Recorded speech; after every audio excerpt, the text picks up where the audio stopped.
Madam President, please be seated. May we all please be seated.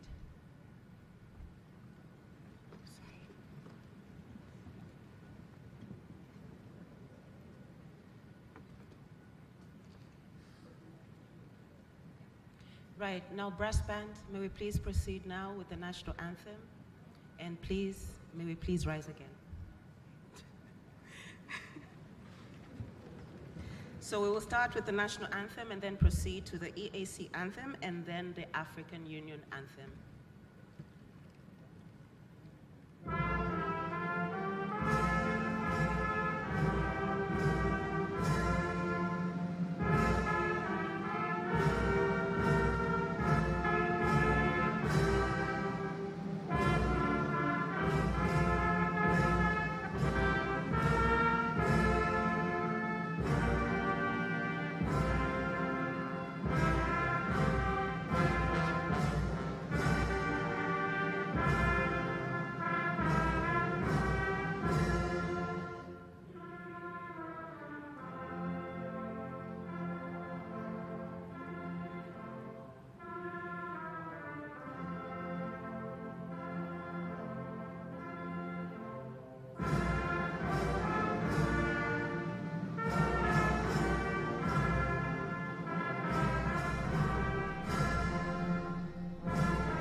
now we may be seated.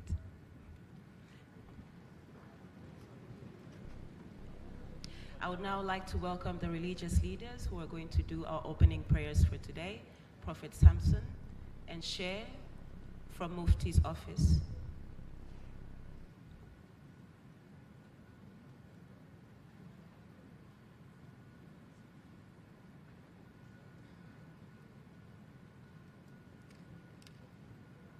So we'll start with Prophet Samson and then proceed with the Share.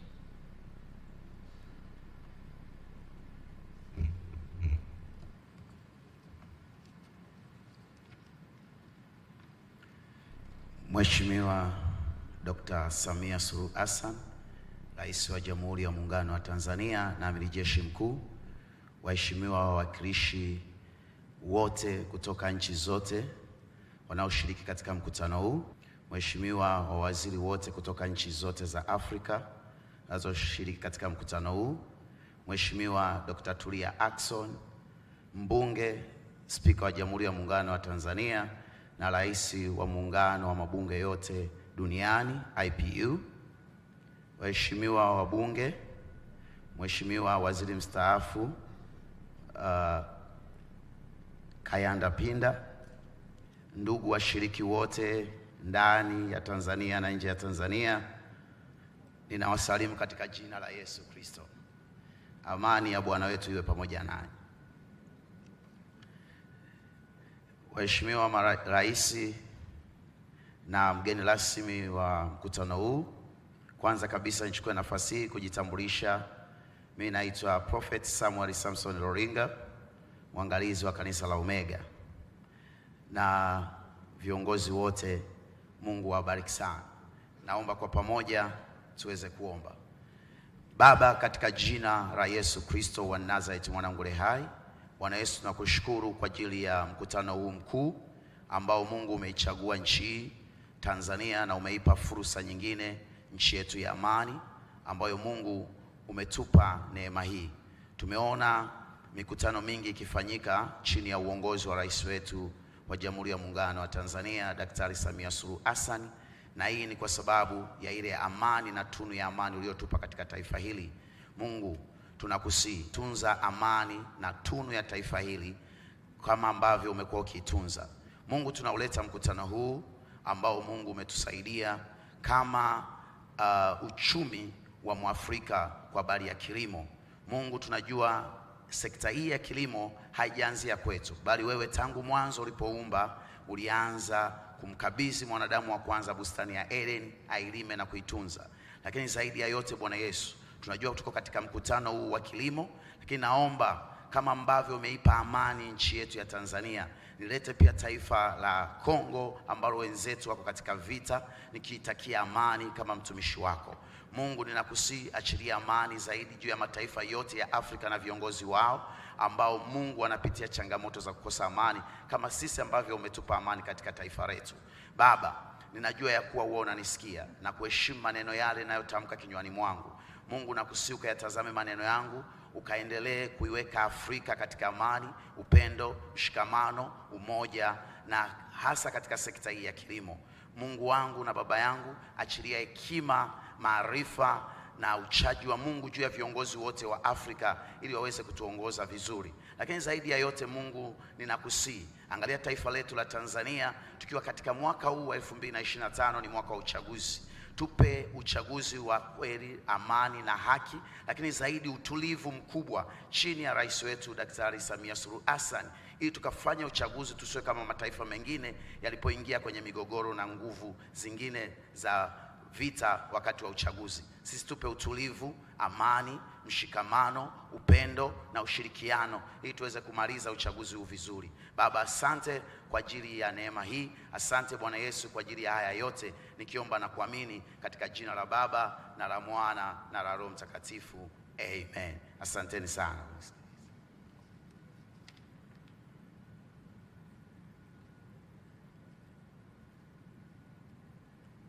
Bismillahirrahmanirrahim. Alhamdulillahi Rabbil Alamin, wassalatu wassalamu ala Rasulillahi sallallahu alayhi wasallam. Mwenyezi Mungu muumba wa mbingu na ardhi na vilivyomo ndani yake, Tumesimama hapa waja wako wa nchi mbalimbali za Kiafrika kwa ajili ya mkutano huu wa tatu wa mataifa yanayozalisha kahawa barani Afrika. Tunakuomba Mwenyezi Mungu, kama tulivyoanza nawe jana na tuwe nawe leo na tena mpaka mwisho wa mkutano huu, utie baraka, mafanikio na kila kilichojadiliwa katika mkutano huu na kilichopangwa. Tunakuomba Mola wetu, tia mkono wako wa baraka kikatoe tija iliyokusudia, ili wa Afrika waweze kufaidika na zao hili na hatimaye uchumi wetu ukue. Mwenyezi Mungu, tunakuomba uilinde, uhifadhi amani na utulivu wa nchi yetu ya Jamhuri ya Muungano wa Tanzania, na uilinde amani na utulivu katika jamii yetu wote ya nchi za Kiafrika, ili Tanzania imetulia na nchi zetu za Afrika zote zitulie, ili Waafrika waweze kutulia na kufanya maendeleo kwa faida yao. Mwenyezi Mungu, tunakuomba mlinde, mkinge, mnusuru, muhifadhi rais wetu wa Jamhuri ya Muungano wa Tanzania, mama yetu Samia Suluhu Hassan. Mtie nguvu pale alipodhoofika ya Rab. Muongoze pale ambapo hakuona, mutilie nuru pale ambapo pana giza, na pale ambapo anakosea msamehe, umtie nguvu aweze kutuongoza vizuri kama ambavyo anatuongoza, na hatimaye taifa hili liendelee kuwa ni taifa la amani, ustawi na maendeleo. Mwenyezi Mungu, tunakuomba kwa mkutano huu, yote yanayojadiliwa na yanayopangwa hapa kayasimamie Mwenyezi Mungu, ili aweze kuleta tija iliyokusudia, na wageni wetu waendelee kuwa salama hapa Tanzania, na wakitoka watoke wakiwa wana furaha na amani, ili kisiwa chetu kiendelee kiwe na sifa na utukufu. Tunakuomba haya na yote kwa hadhi na cheo cha utukufu wako Mola wetu, na jaha ya mtume wetu Muhammad sallallahu alayhi wasallam. Amin, amin, amin.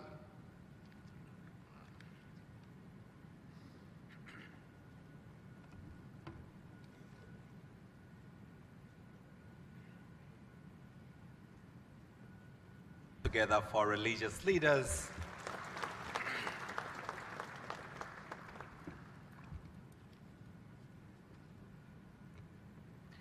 Your Excellency Dr. Samia Suluhu Hassan, the President of the United Republic of Tanzania and our guest of honor this morning. I believe all of us are very honored and delighted to have her in our midst. Can we please, all of us, put our hands together for the guest of honor this morning? Asante, asante sana. Your Excellency, allow me to also recognize the presence of Honorable Tulia Jackson, the Speaker of the Parliament of the United Republic of Tanzania. Let's put our hands together for her. Your Excellency, allow me to recognize the presence of Honorable Temesgen Tirunen, the Deputy Prime Minister of Ethiopia. Let's put our hands together for the Deputy Prime Minister. Thank you very much. Honorable guest, Your Excellency, allow me also to recognize in a very special way the presence of Honorable Mizengo Kayanza Peter Pinda, the former Prime Minister, but also the Chairman of the Presidential Food and Agriculture Delivery Council. Thank you so much. Your Excellency, allow me to recognize in a very special way the presence of Honorable Prosper Dodiko, Minister of Agriculture of the Republic of Burundi and IACO Chairman. Delighted to have you with us. Your Excellency, allow me to also recognize the presence of Ambassador Rebecca Amoge Otengo, a member of the Permanent Representatives Committee at the African Union and the coordinator of Specialized Technical Committee of Agriculture, which is chaired by the Ministry of Agriculture of Uganda. Your Excellency, allow me in a very special way to recognize our very own Honorable Hussein Mohamed Bashe, the Minister of Agriculture of the United Republic of Tanzania, who is also our host on this summit. Your Excellency, allow me now to recognize all other ministers from the United Republic of Tanzania present, but I would also like to pick at this juncture and recognize all other ministers, and I will call them by name representing their respective countries, to begin with Honorable Wycliffe Oparanya, Cabinet Secretary, Ministry of Cooperative and Micro and Small Enterprises from Republic of Kenya.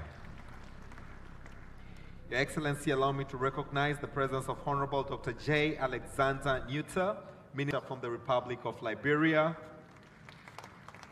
With us also, Your Excellency, we have Honorable Eric Rigamba, Minister of State for Agriculture and Animal Resources from the Republic of Rwanda, who is also the Vice Chairman of AYACO.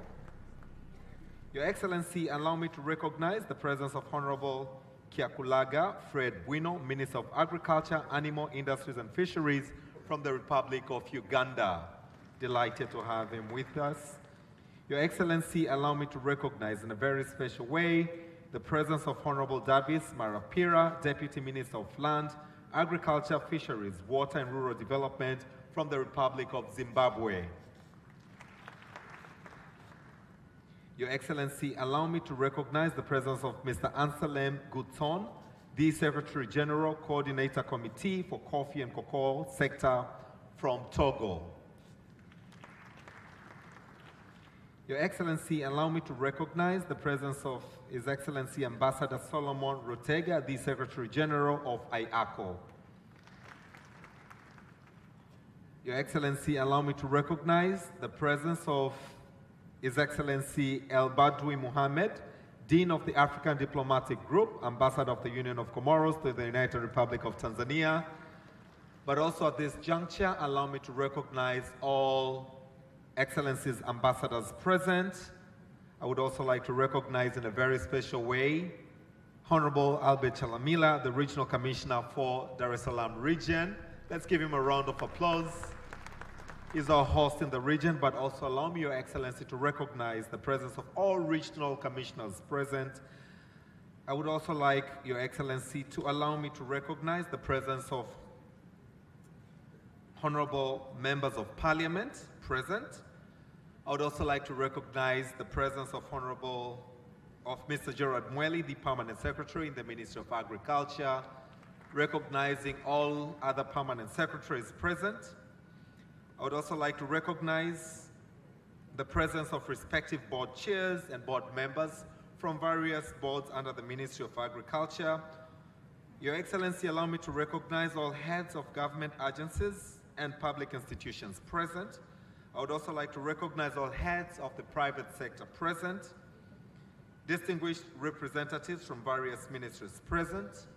As we are looking on to unlocking the youth opportunity in the coffee value chain, Your Excellency, allow me to also recognize the presence of all the young people, the youth who are here with us. Can all the youth in the room please clap your hands for the guest of honor? Your Excellency, we are also having a number of parliamentary committees. I would also like to recognize the chairs and the members of the parliamentary committees present with us this morning. I would also like to recognize and thank once again our religious leaders, members of the press, invited guests, ladies and gentlemen, Jamhuri ya Muungano wa Tanzania. Once again, allow me to say this is a coffee summit, and coffee is meant to give us the energy we need for the day. Jamhuri ya Muungano wa Tanzania. Your Excellency, this is the third G25 African Coffee Summit, which mirrors on unlocking employment opportunities for the youth through regeneration of the African coffee industry. This is the presidential summit, Your Excellency, and may it continue to please you that later on during the program, you lead us to witness the signing ceremony of the Dar es Salaam Declaration. Your Excellency, allow me now to invite Ambassador Solomon Rutege, the Secretary General of Inter-African Coffee Organization, for his opening statement, which will be followed by Honorable Prosper Dodiko, Chairman of IACO, and the Minister of Agriculture from Burundi. As we will start with Honorable Prosper Dodiko, Chairman of IACO, to be followed by Honorable Bashe. As he comes, please let's put our hands together for him. Karibu, karibu sana.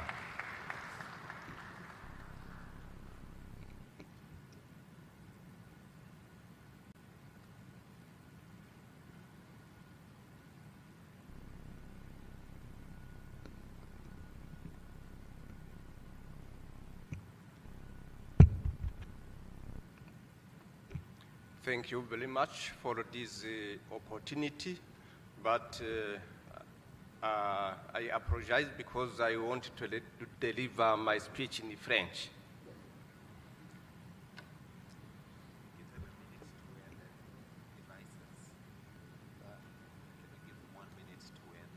Yes. We can take 1 minute to take the...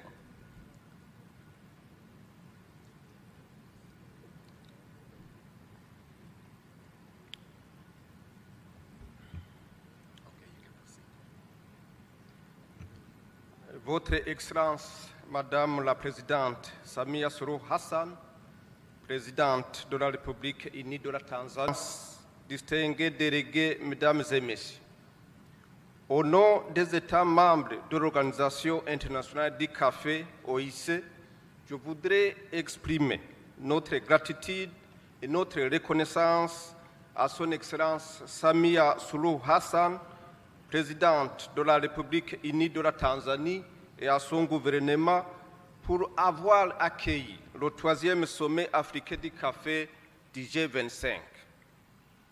Je voudrais également exprimer ma reconnaissance et le remerciement aux dignitaires, aux responsables gouvernementaux et aux délégués qui ont pris le temps de participer à ce sommet très important pour le secteur café en Afrique.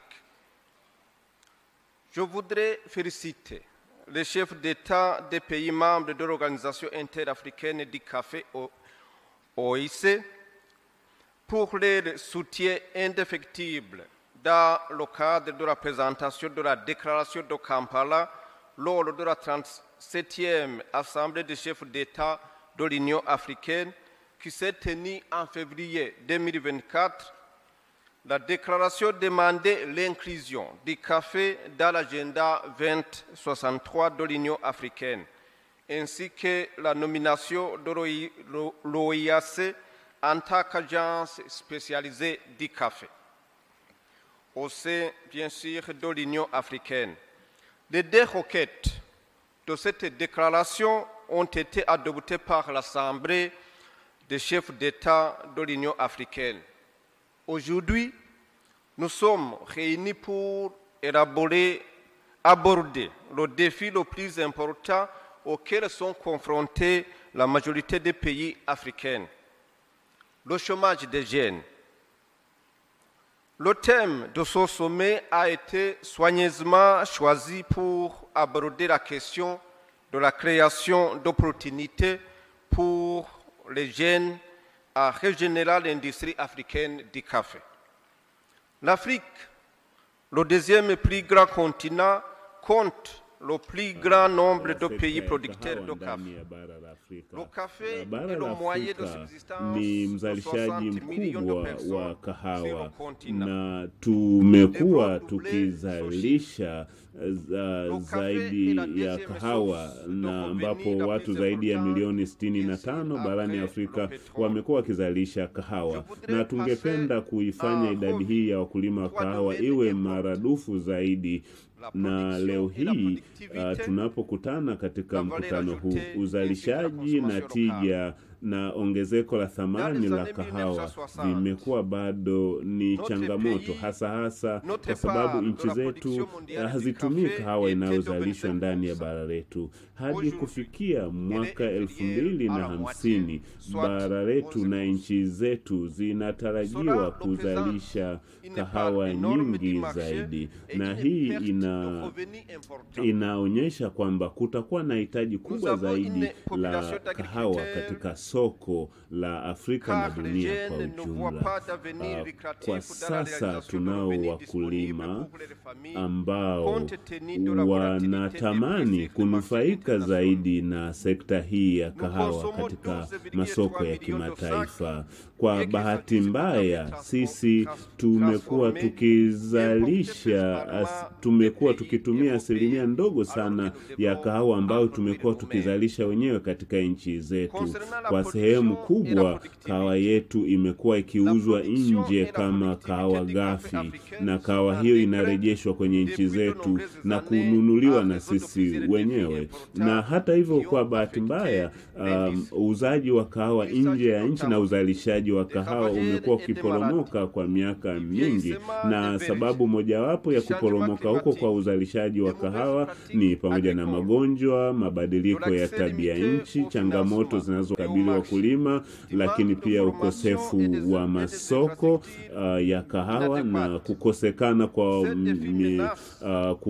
kwa miundombinu bora ya kuongeza tija na uzalishaji. Na changamoto hizi zote zinaathiri uzalishaji wa kahawa Afrika, na ninatumaini ni jukumu letu sisi wote kwa pamoja kushughulikia changamoto hizi. Ningependa kubainisha changamoto kubwa ambazo zinawakabili wakulima wetu ni pamoja na bei ndogo ya kahawa, na hii inatokana na ukosefu wa masoko. Wakulima wetu hawafikii masoko moja kwa moja, lakini pia kumefanyika jitihada mbalimbali, na jitihada hizi zinaendelea kufanyika, lakini jambo la muhimu ni kuhakikisha tunavutia vijana na tunajielekeza zaidi katika kuwaongezea umahiri, kuvutia ajira zaidi kwa vijana, utawala bora na masuala ya ulinzi na amani. Vyote hivi vitawavutia vijana, lakini jambo la muhimu zaidi ni kwamba tunataka kuwa na mkataba wa kushirikiana, nchi wanachama kushirikiana ili kuweza kuongeza tija na uzalishaji wa zao la kahawa. Ninatumaini kwamba nchi wanachama zitatamani kushughulikia changamoto ya bei ya kahawa, lakini pia kuboresha mnyororo mzima wa uzalishaji wa kahawa. Na hili ni kutokana na jitihada muhimu zinazofanyika kwenye sekta hii. Tukiyafanya yote haya, tutahimizana sisi kwa pamoja kushughulikia changamoto hizi, lakini ni jambo la muhimu zaidi kujielekeza katika kunufaika na fursa zilizopo katika sekta hii, ni pamoja na kutengeneza ajira, lakini pia kujumuisha watu wengi zaidi kwenye mnyororo huu na sekta hii. Kuhusiana na kuongeza thamani ya kahawa, sisi Afrika tumekuwa tukiuza kiasi kikubwa cha kahawa ghafi nje ya nchi zetu, na tumekuwa tukiuza kahawa nyingi pasipo kuziongezea thamani. Kwa mfano, tulichonacho kwa sasa, tulichoweza kubaini ni kwamba katika uzalishaji wa kahawa tumekuwa na changamoto ya matumizi ya kahawa ndani ya nchi zetu, na ni jambo ambalo kila moja angetamani kujivunia matumizi ya kahawa ndani ya nchi zetu. Badala ya kuuza zaidi kahawa nje, ingependeza kama tungeweza kununua kahawa sisi wenyewe ndani ya nchi zetu za Afrika. Tunahitaji kuwekeza katika miundombinu ambayo itaongeza thamani ya kahawa, kama vile ufungashaji wa kahawa. Tunatarajia kuongeza uzalishaji, hasa kama tutajielekeza vizuri kwenye kuongeza thamani. Pasipo kuleta mageuzi kwenye sekta ya kahawa, hatutaweza kutengeneza fursa nyingi zaidi za ajira kwa vijana, na tutahitaji kuwa na uwekezaji zaidi kwenye sekta hii ya kahawa. Ni jambo la muhimu kuzingatia kwamba nchi na serikali za Kiafrika kwa kushirikiana na sekta binafsi na wadau binafsi tutaendelea kushirikiana kwa pamoja ili kuboresha mifumo ya kilojistiki pamoja na kuongeza matumizi ya kahawa ndani ya nchi zetu. Tukiongeza thamani ya kahawa ndani ya nchi zetu, tutatengeneza ajira zaidi, lakini pia tutaondoa utegemezi wetu wa kuagiza kahawa kutoka nje.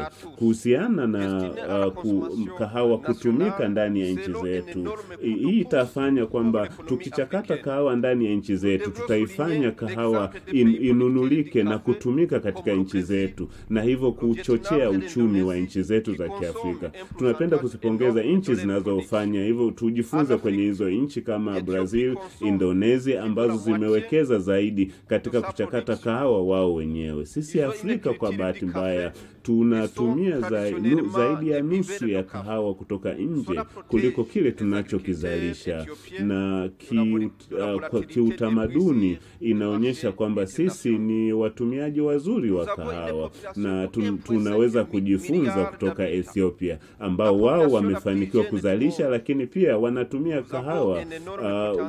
Tuna watu zaidi ya bilioni 1.5 Afrika ambao ni kiasi kikubwa na ni mtaji mkubwa, na tukiweza kutengeneza fursa nyingi za kahawa, fursa nyingi kupitia kahawa, tutanufaisha vijana wengi zaidi. Tusiagize sana kahawa kutoka nje, badala yake tuongeze thamani ya kahawa hiyo sisi wenyewe ndani ya bara la Afrika.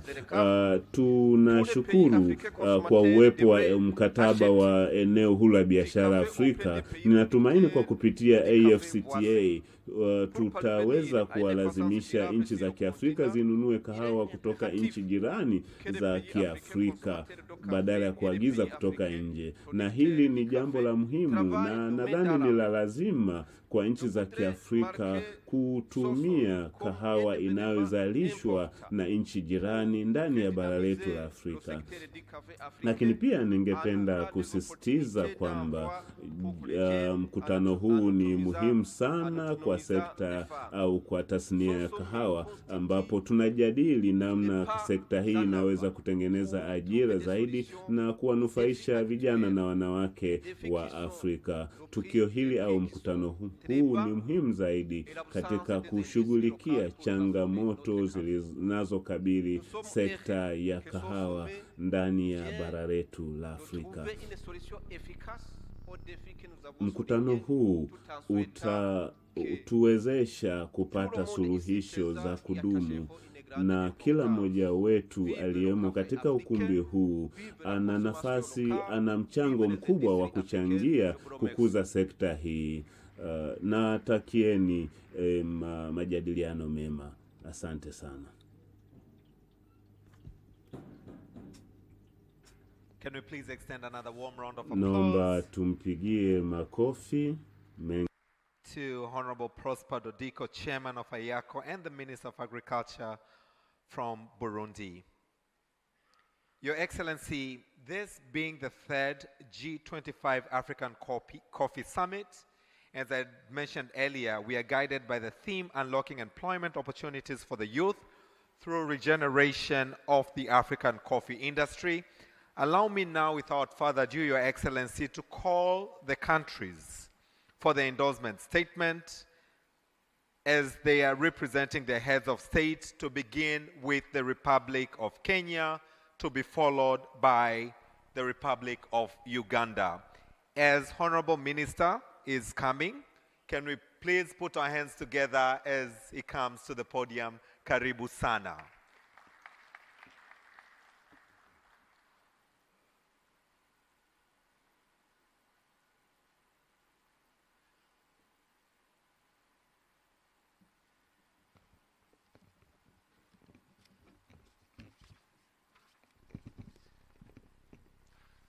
Your Excellency, Dr. Samia Suluhu Hassan, President of the United Republic of Tanzania, the Deputy Prime Minister of Ethiopia, Honorable Hussein Pashe, the Minister for Agriculture of Tanzania, Honorable Minister for Agriculture from Burundi, who is the chair of AYACO, ministers from various countries of the G25, members of states, permanent secretaries, Ambassador Solomon Rutega, Secretary General of AYACO, distinguished delegates, leaders of the coffee industry. Your Excellency, this is a speech from His Excellency Dr. William Samoei Ruto, the President of the Republic of Kenya and the Commander-in-Chief of the Defense Forces. And before I do so, he has conveyed greetings to you and from the people of Kenya. I read verbatim. It is an exciting moment to join the third G25 African Coffee Summit, a great gathering that is meant to discuss a matter that is very clear to all of us, coffee. As we say in my country, Kahawa ni dola. Indeed, coffee is a global commodity of immeasurable value to our economies. We converge here, Africans, coffee-producing nations, to reaffirm our commitment to revitalize this vital subsector by seeking to develop that will create employment opportunities for our youth and regenerate the African coffee industry. The theme of the summit, Unlocking Employment Opportunities for the Youth through Regeneration of the African Coffee Industry, speaks to the African Union Agenda of 2063 programs and youth development policies. Africa's youth population is our greatest asset, yet their participation in the coffee sector remains limited due to structural changes. Distinguished guests, ladies and gentlemen, the summit's theme aligns the Kenya bottom-up economic transformation agenda and national policies that we have developed to create innovative, attractive, and sustainable employment opportunities for the youth through the active engagement in the coffee subsector. Today, we take a bold step with a collective declaration that seeks to transform this industry into a hub of job creation, innovation, and prosperity. Africa's coffee industry has long been a cornerstone of our economies, supporting millions of livelihoods. However, despite producing some of the world's finest coffee, Africans account for an average of 11% of the global production and 12% of domestic consumption. We cannot allow this trend to continue. By 2030, we should endeavor to increase our share of global coffee production to 20% and boost domestic consumption to 30%, ensuring that more value is retained within our continent. To achieve this, regeneration of the coffee industry is required through value chain investment and embracing innovation that will revitalize coffee farming, processing, and trade. The commitment we make today will serve as a framework for action. Your Excellency and honorable ministers, Kenya, like many of our African counterparts, has a rich coffee heritage. Our high-quality Arabica coffee, known for its distinct acidity, has positioned us among the leading producers. However, despite immense potential, the sector faces challenges just like other coffee-producing countries on the continent. These include aging farmers, low youth participation, climate change, and volatile markets. If we do not act now, we risk diminishing the very industry that has been the backbone of many of the rural economies. Your Excellency, fellow Africans, today we call to action that we must commit to here in Dar es Salaam is to work together as the African Union member states. The commitments we make today demand bold leadership, collaboration, and sustained investment. Governments must create enabling policies while the private sector, financial institutions, and development partners must join forces to drive innovation and sustainability.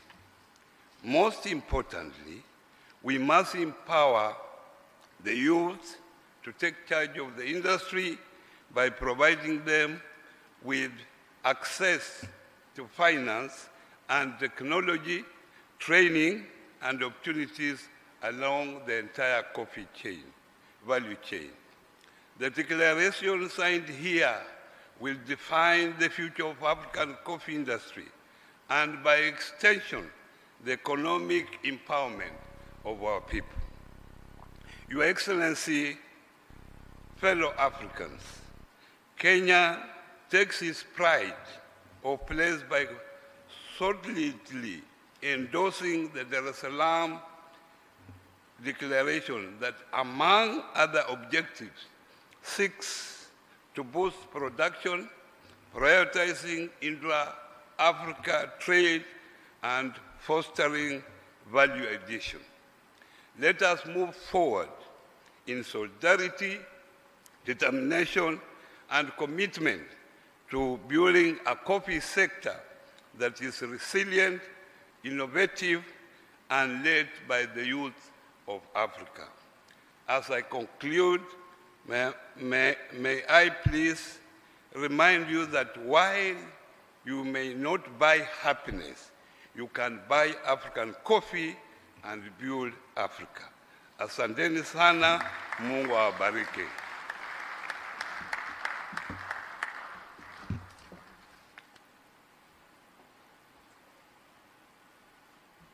Thank you very much, Honorable Wycliffe A. Oparanya, who is the Cabinet Secretary, Ministry of Cooperatives and Micro, Small, and Medium Enterprises from the United Republic of Kenya. Asante sana.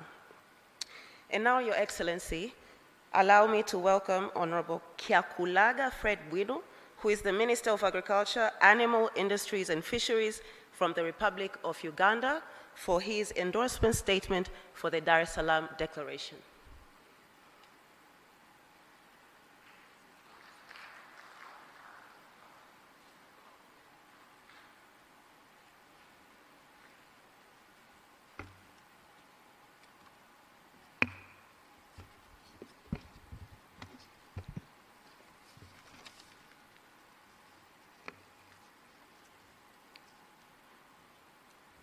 Your Excellency, the President of the United Republic of Tanzania, Mama Dr. Suluhu Hassan, the Right Honorable Speaker of the Parliament of the Republic, the United Republic of Tanzania, the Right Honorable Deputy Speaker, Deputy Prime Minister of the Federal Democratic Republic of Ethiopia, the Right Honorable former Prime Minister of the United Republic of Tanzania, Excellencies representing IACO member states, honorable colleagues, the ministers, distinguished participants, ladies and gentlemen.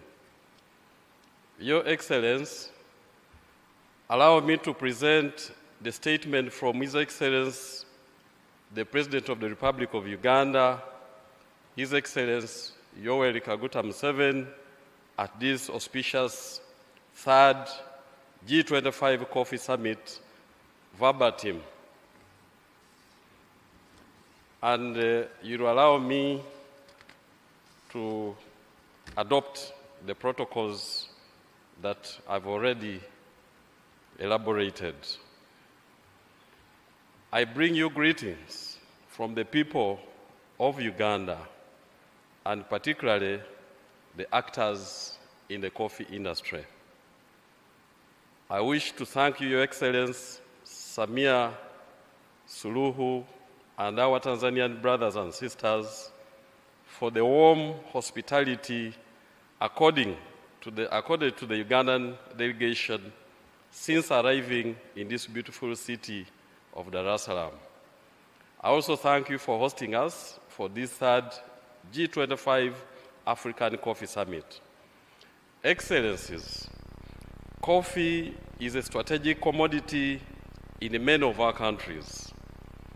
It is vital for economic growth, foreign exchange earnings, and the livelihood of millions of our citizens involved in the enterprise at various stages of the coffee value chain.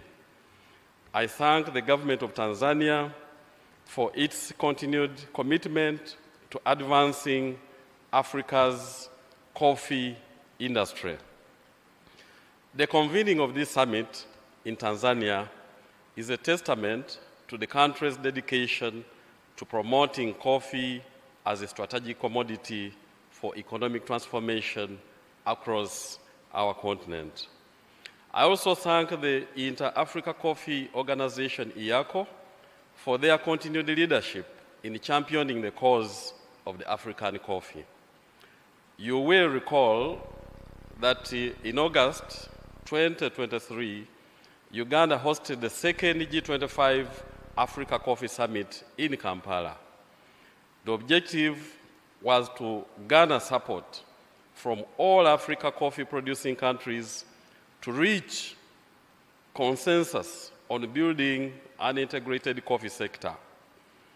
Arising out of the summit, a number of commitments were made through the Kampala Declaration, among which was to have coffee recognized as a strategic commodity of the African Union under Agenda 2063. I'm pleased that as we convene today for the third summit, the commitments from the 2023 summit have since been realized. At the 37th Ordinary Session of the Assembly of the Heads of State and Government of the African Union in February 2024 in Addis Ababa, the Kampala Declaration was unanimously adopted. As we gather today in Dar es Salaam, we must build on the momentum generated in Kampala. This third summit provides another opportunity to assess progress, address emerging issues, and forge a collective path forward. You are aware that Africa produces some of the world's greatest coffee, yet the continent still does not fully benefit from this immense value.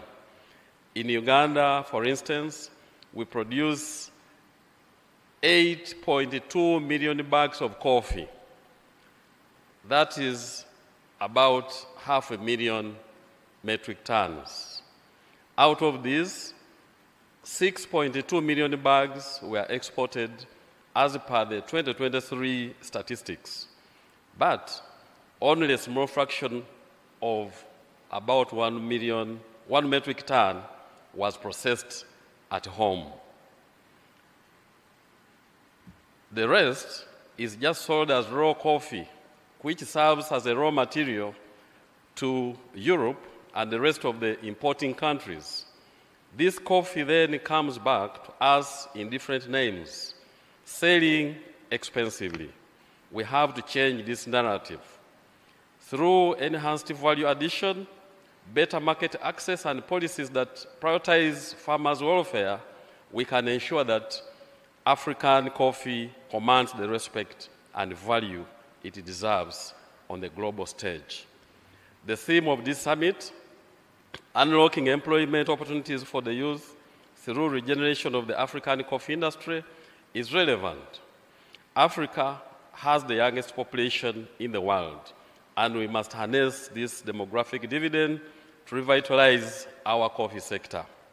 In Uganda, more than 73% of the country's population are youth under the age of 30. We have been advising our people that agriculture, if managed well, can solve one of our greatest challenges, youth unemployment. But for this to happen, we must show the value in agriculture and address the challenges in relation to quality inputs, value addition, and market access, especially intra-Africa trade. We must therefore prioritize investment in the youth if we are to regenerate the African coffee industry. Investing in the capacity building of the youth through regional centers of excellence, supporting youth-led ventures to increase domestic consumption, and promoting entrepreneurship through innovative approaches to coffee production, processing, and marketing will boost the coffee industry. The G25 African coffee-producing countries must prioritize strategic investment to catalyze value addition and enhance economic outcomes. Uganda remains steadfast in its support for the G25 initiatives and stands steady to work with all member states to ensure that Africa's coffee industry thrives both in quantity and quality. Through this summit, let us drive actionable solutions that will ensure the sustainability of the African coffee industry and unlock its potential for economic growth and youth employment as we position Africa as the leader in the global coffee economy. Finally, I wish to assure you that we remain committed to the aspirations of the G25 Coffee Summit and its mission to elevate the African coffee subsector. I thank you.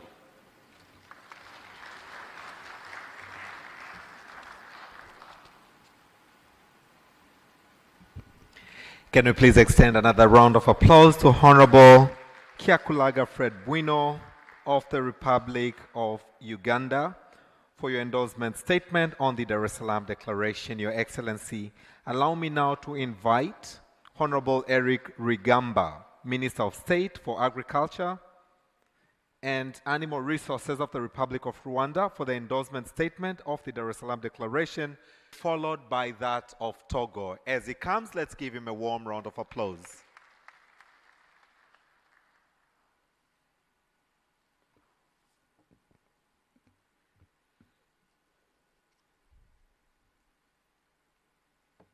Your Excellency, Dr. Samia Suluhu Hassan, President of the United Republic of Tanzania, Excellencies, distinguished delegates, ladies and gentlemen, good morning. Good morning. I stand here on behalf of His Excellency Paul Kagame, the President of the Republic of Uganda. I wish to bring warm greetings from the people of Rwanda, and I would like to add my voice thanking you, Your Excellency, Dr. Samia Suluhu Hassan, and the government of the United Republic of Tanzania for hosting the third G25 African Coffee Summit. Since we arrived, we are treated like brothers and sisters. People are very warm everywhere we go, and the experience is very remarkable.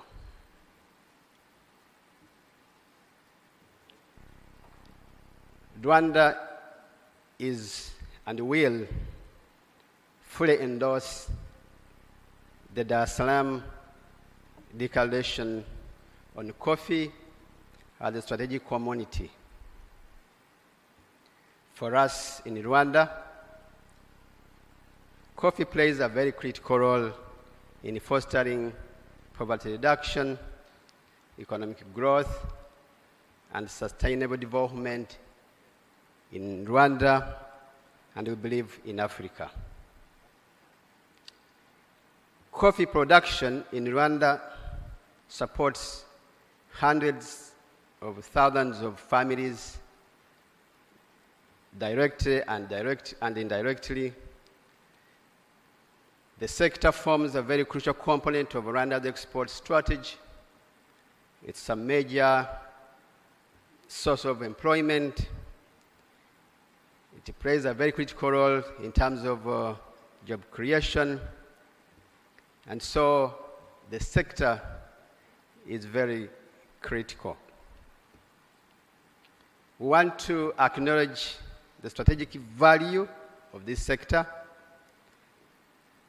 And as a country, we remain committed and we aim to strengthen various policies, strategies, programs that we encourage all of us to try to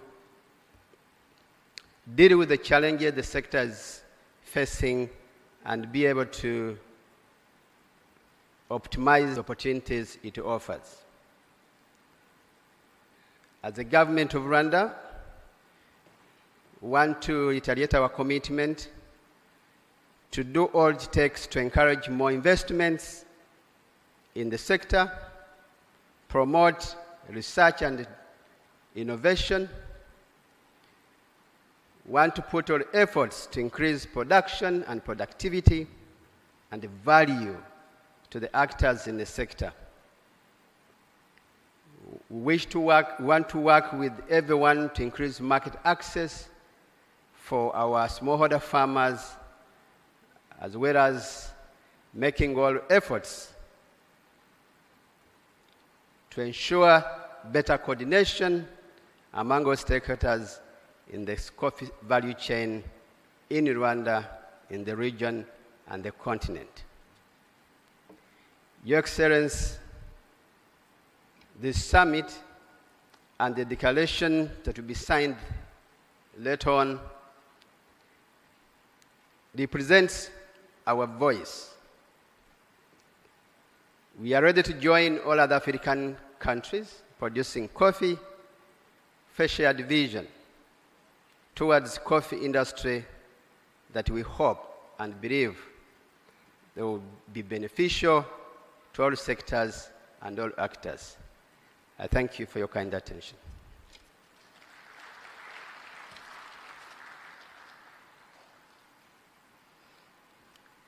Thank you very much, Honorable Eric Rugamba, Minister of State for Agriculture and Animal Resources. And now, Your Excellency, allow me to welcome Mr. Anselme Gouton, who is the Secretary General Coordination Committee for Coffee and Cocoa Sectors of Togo, for his endorsement statement that will also be followed by the Deputy Prime Minister, Honorable His Excellency Temesgen Tirune, from the Federal Democratic Republic of Ethiopia.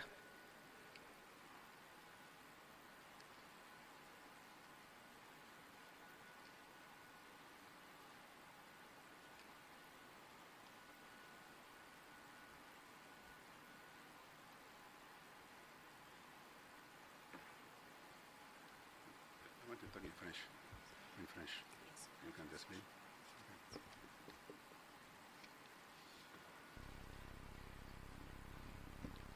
Thank you, ANC.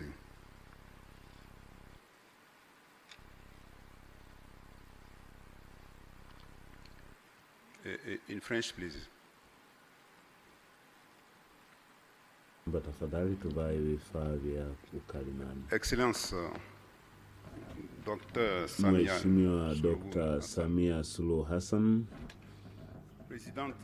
Rais wa Jamhuri ya Muungano wa Tanzania, waheshimiwa mawaziri na wakuu wa ujumbe wa kutoka nchi za Afrika, waheshimiwa wajumbe na mheshimiwa mawaziri na viongozi wa serikali ya Jamhuri ya Muungano wa Tanzania, waheshimiwa mabalozi na wawakilishi wa jumuiya za kimataifa, mheshimiwa katibu mkuu wa AICO, mheshimiwa Rais au mwenyekiti wa Afrika, waheshimiwa wajumbe wa AICO, waheshimiwa mawaziri na wajumbe waalikwa, itifaki zote zikiwa zimezingatiwa.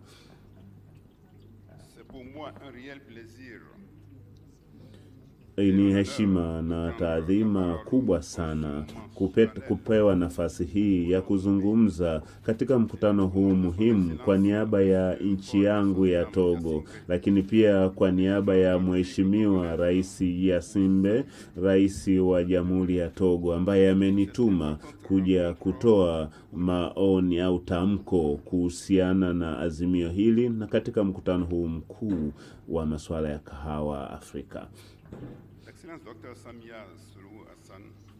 Mheshimiwa Dr. Samia Suluhu Hassan, Rais wa Jamhuri ya Muungano wa Tanzania,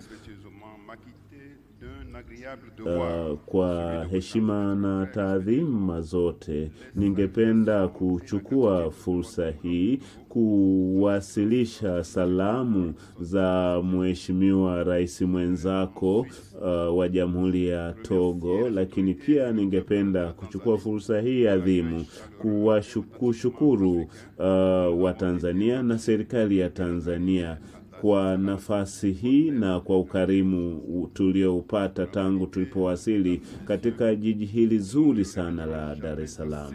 Tumefurahia uwepo wetu hapa, mabibi na mabwana.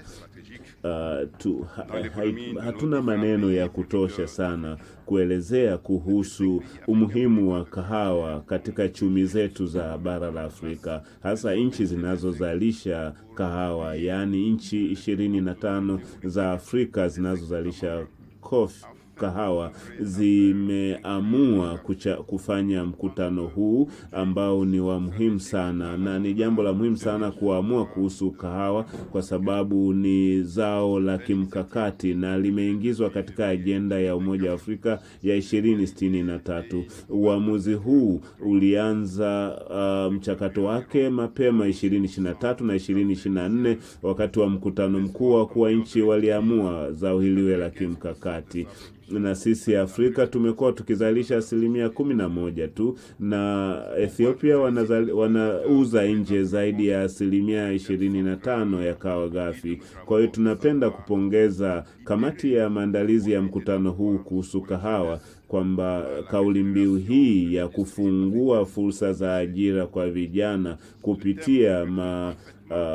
kupitia mapinduzi ya sekta ya kahawa ni kauli mbiu muhimu kwa ajili ya kushughulikia changamoto zinazokabili sekta ya kahawa Afrika, kwa sababu tunalenga zaidi kutengeneza fursa kwa wanawake na vijana, na pia tunajadili changamoto zinazokabili bara letu kuhusiana na matumizi ya kahawa. Mheshimiwa Rais Samia Suluhu Hassan, Rais wa Jamhuri ya Muungano wa Tanzania, waheshimiwa mawaziri, wajumbe wa mkutano huu pamoja na nchi wanachama wa AICO, mwaka 2020 Togo tulianzisha mpango mkakati unaolenga kuongeza thamani katika mazao ya kilimo na kahawa ikiwa miongoni mwa mazao hayo. Na kwa sasa tumeandaa mpango mkakati kwa ajili ya sekta ya kahawa kwa kushirikisha wadau mbalimbali pamoja na serikali. Na tumekuwa na mpango wetu huu ambao tunatarajia tutaanza kupata matokeo mazuri mwaka 2030, na tukilenga zaidi kuongeza thamani ya kahawa, lakini pia kulinda mazingira ili uzalishaji wa kahawa usiathiriwe, lakini pia tunajielekeza namna ya kuongeza thamani ya kahawa na kutengeneza mazingira bora ya kimasoko kwa ajili ya kahawa.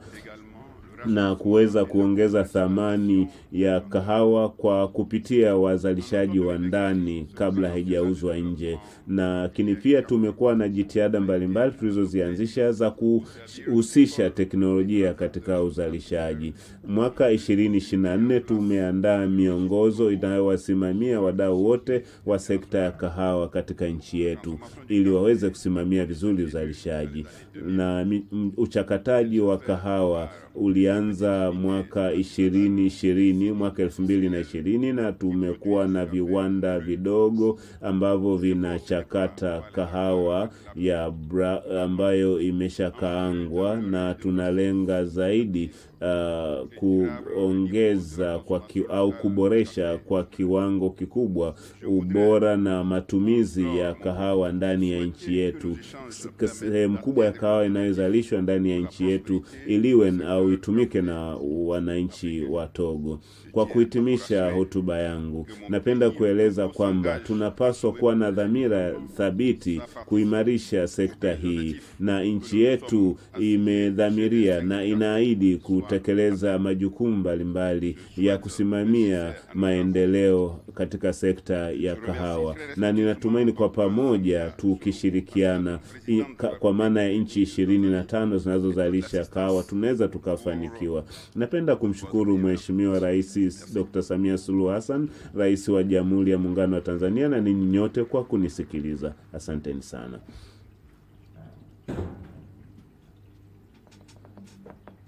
Can we once again give him a warm round of applause? Naomba tumpigie makofi Mr. tafadhali. Asalim Mheshimiwa Secretary General and Coordinator Committee for the Coffee and Cocoa Sector of Togo.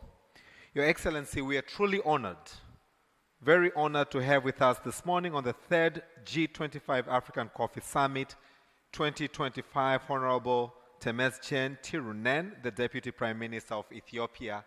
Kindly allow me now to bring him for the endorsement statement of the Dar es Salaam Declaration, and his statement will be followed by the country video, the statement by the United Republic of Tanzania, and we'll ask you to witness the signing of the Dar es Salaam Declaration, and then Honorable Hussein Bashe will invite you for your speech. But for now, distinguished delegates, ladies and gentlemen, let's put our hands together for the Deputy Prime Minister of Ethiopia as he comes for his endorsement statement. Karibu sana.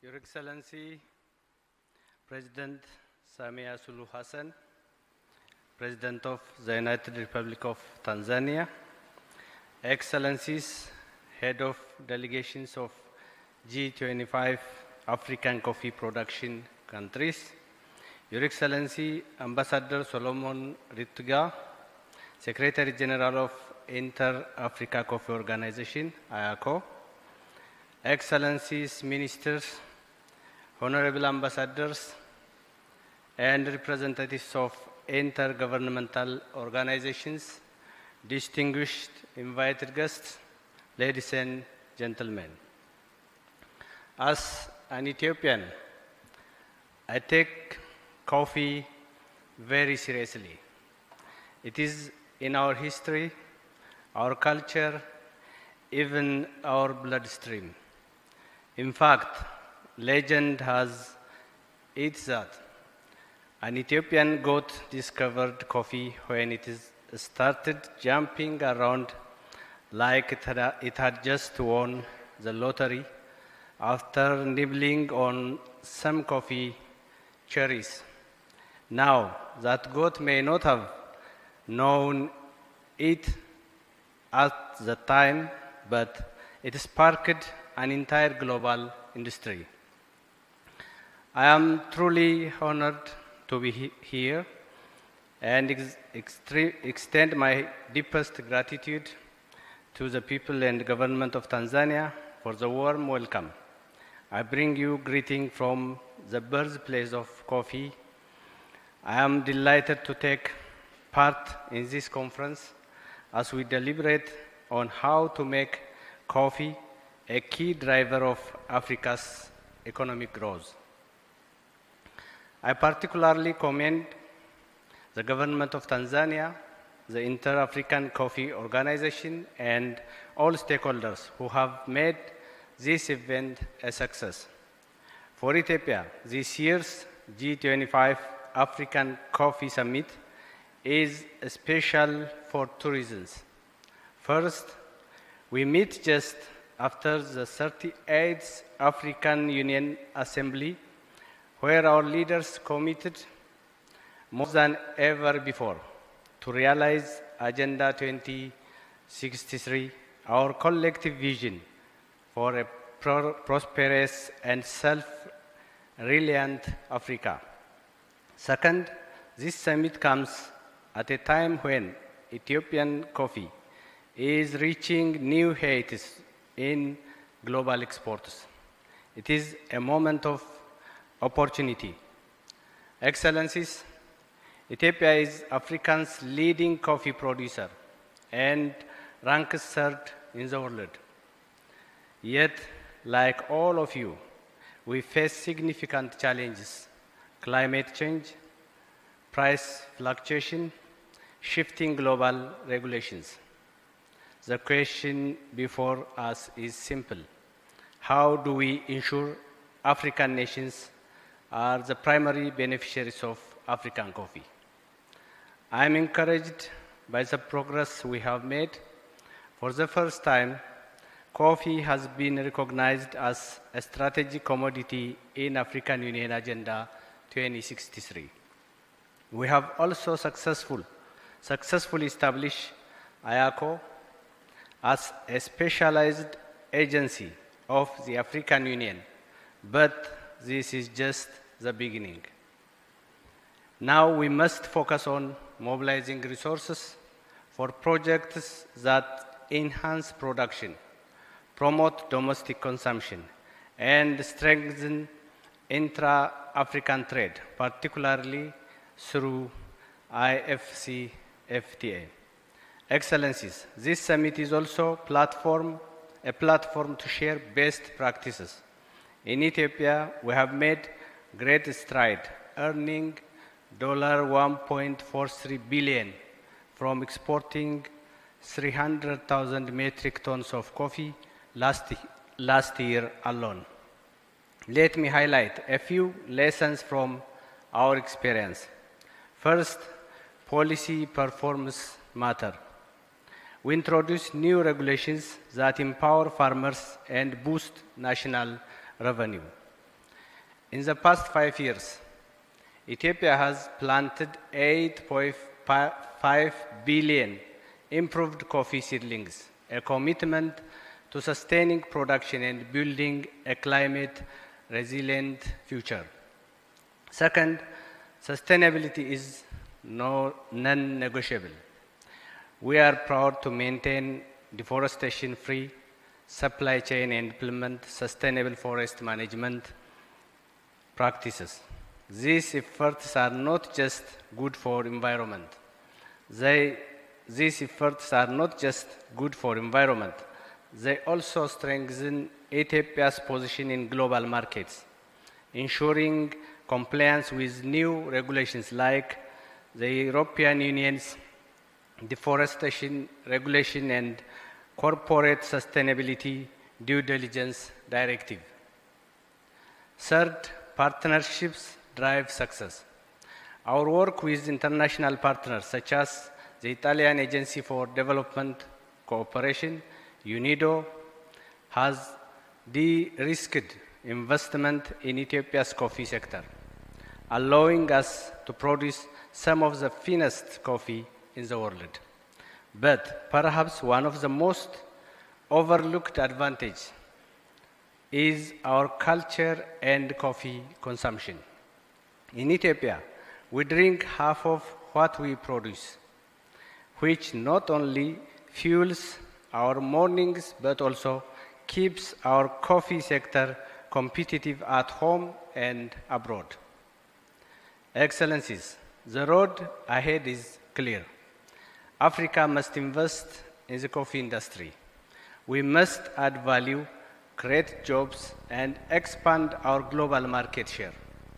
Most importantly, we must work together, governments, private sector players, and international partners to transform African coffee from a commodity into a powerful economic engine.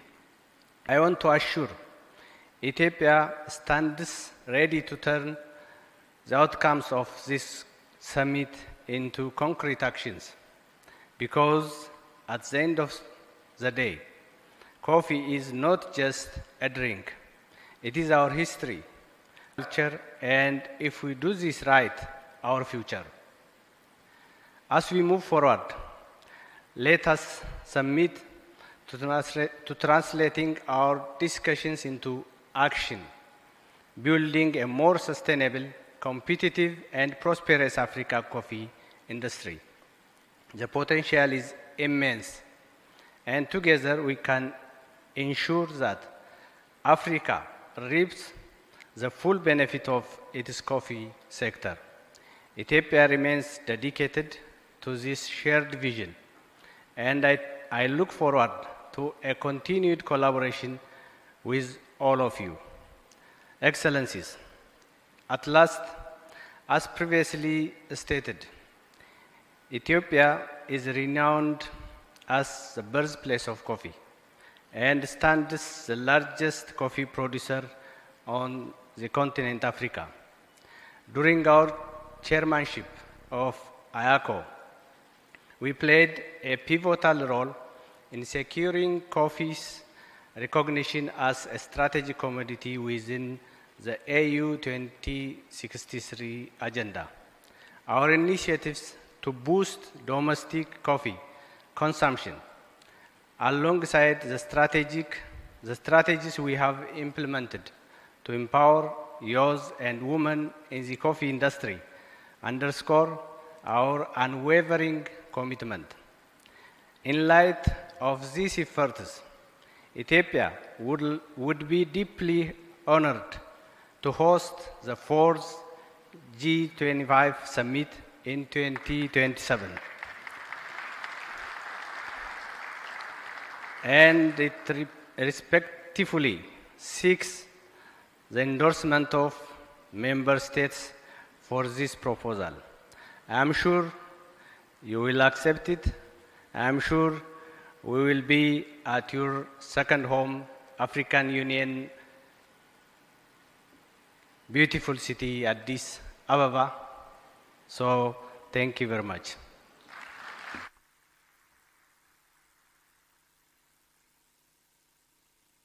Thank you very much. Thank you very much. Hello? Thank you very much, Deputy Prime Minister, and I do hope that the countries have heard that call and that hopefully we can look forward to the 4th G25 Africa Coffee next year. And now, Your Excellency, ladies and gentlemen, before we receive the endorsement statement from the Minister of Agriculture, Tanzania, Honorable Hussein Mohamed Bashe, we would love for you to focus on the screen as we play a country video.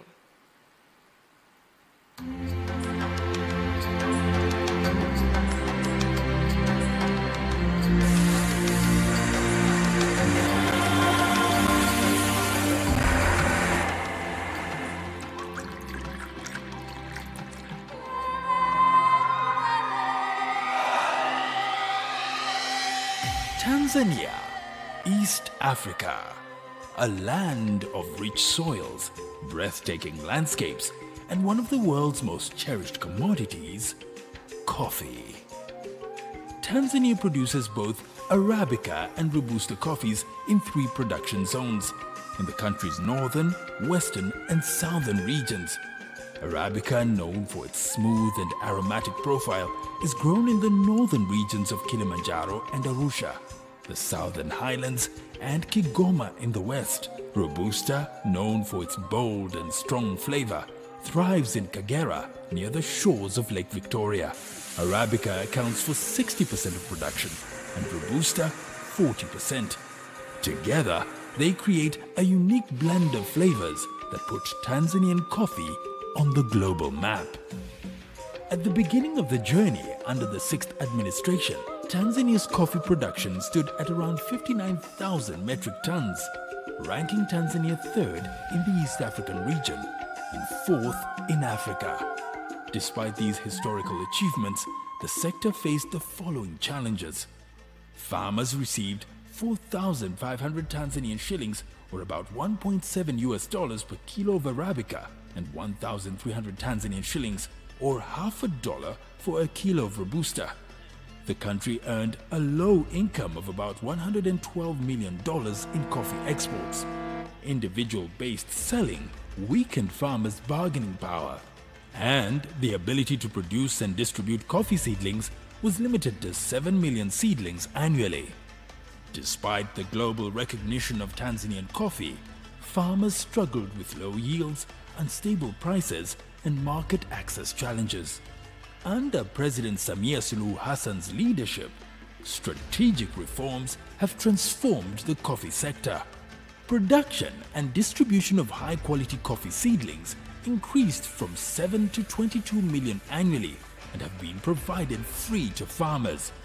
Fertilizer subsidies lowered costs by 30%, easing the financial burden on farmers. Investments in coffee washing stations were made to replace home pulping.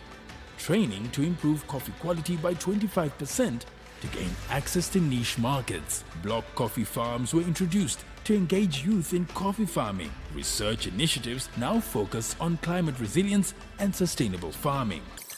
It doesn't end there. A new online auction system was implemented to enhance price competitiveness and transparency. Deep well irrigation projects were also launched to support small-scale farmers. And employment opportunities have been expanded through the Building a Better Tomorrow program, integrating youth into the coffee value chain. These efforts have significantly impacted the sector.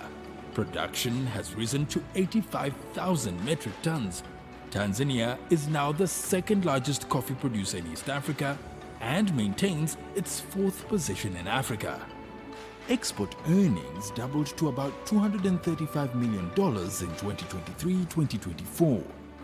Farmers now earn $6 per kilo of Arabica and $4.5 per kilo of Robusta.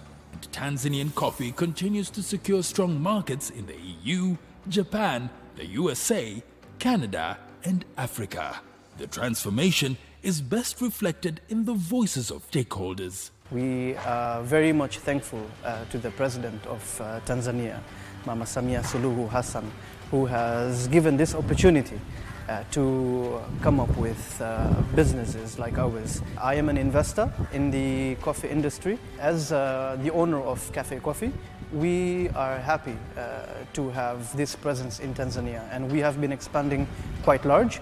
We have presence in Dar es Salaam, in Zanzibar, and in Arusha, and we are looking forward to expanding within all different cities in Tanzania. Serikali yetu sasa hivi awamu ya 6 imetuandalia mazingira ya kuweza kufanya biashara vizuri sana. Tuna barabara nzuri sana.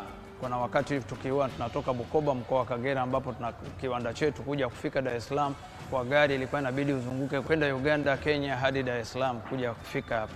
Sasa hivi ni masaa machache unatoka Bukoba mpaka Dar es Salaam kwa gari na pia kwa ndege ambazo zinasafiri baina ya Bukoba na Dar es Salaam kwa kutengenezea na treni ambayo sasa hivi itafika hadi Mwanza hadi itakapopita mkoa wa Kagera kwenda nchi jirani. Tuna diplomasia ya uchumi ambapo mimi mwenyewe kama mzalishaji wa kahawa nimeweza kwenda nchi mbalimbali kwenye maonyesho kutokana na diplomasia ya uchumi. Mabalozi wetu wametuhimiza na wanatukaribisha na tunakwenda kwenye maonyesho kwenye nchi hizi mbalimbali tukionyesha kahawa zetu na kupata wateja kutoka sehemu mbalimbali duniani.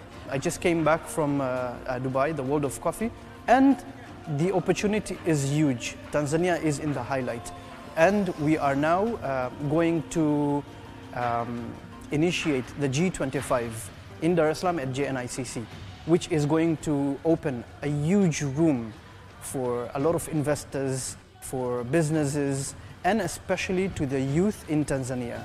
Looking ahead, Tanzania's coffee sector has ambitious goals. first to increase production to 300,000 metric tons by 2030.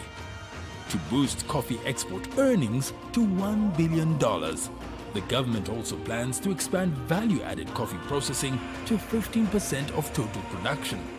And it also plans to strengthen Tanzania's position in international markets by meeting EU regulations and global quality standards.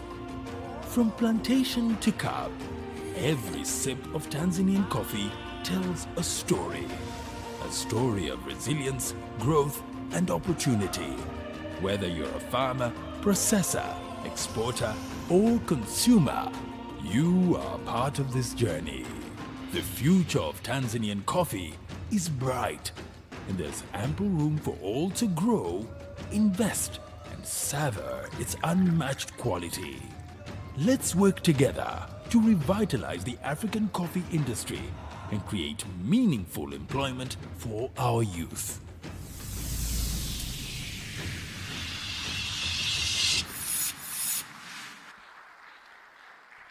Asante, asante sana. Thank you very much, Your Excellency. Allow me now to invite Honorable Hussein Mohamed Bashe, the Minister of Agriculture of the United Republic of Kenya, for the country's statement. His statement, Your Excellency, will be followed by the signing ceremony of the Dar es Salaam Declaration. Can we put our hands together as Honorable Bashe comes for the declaration?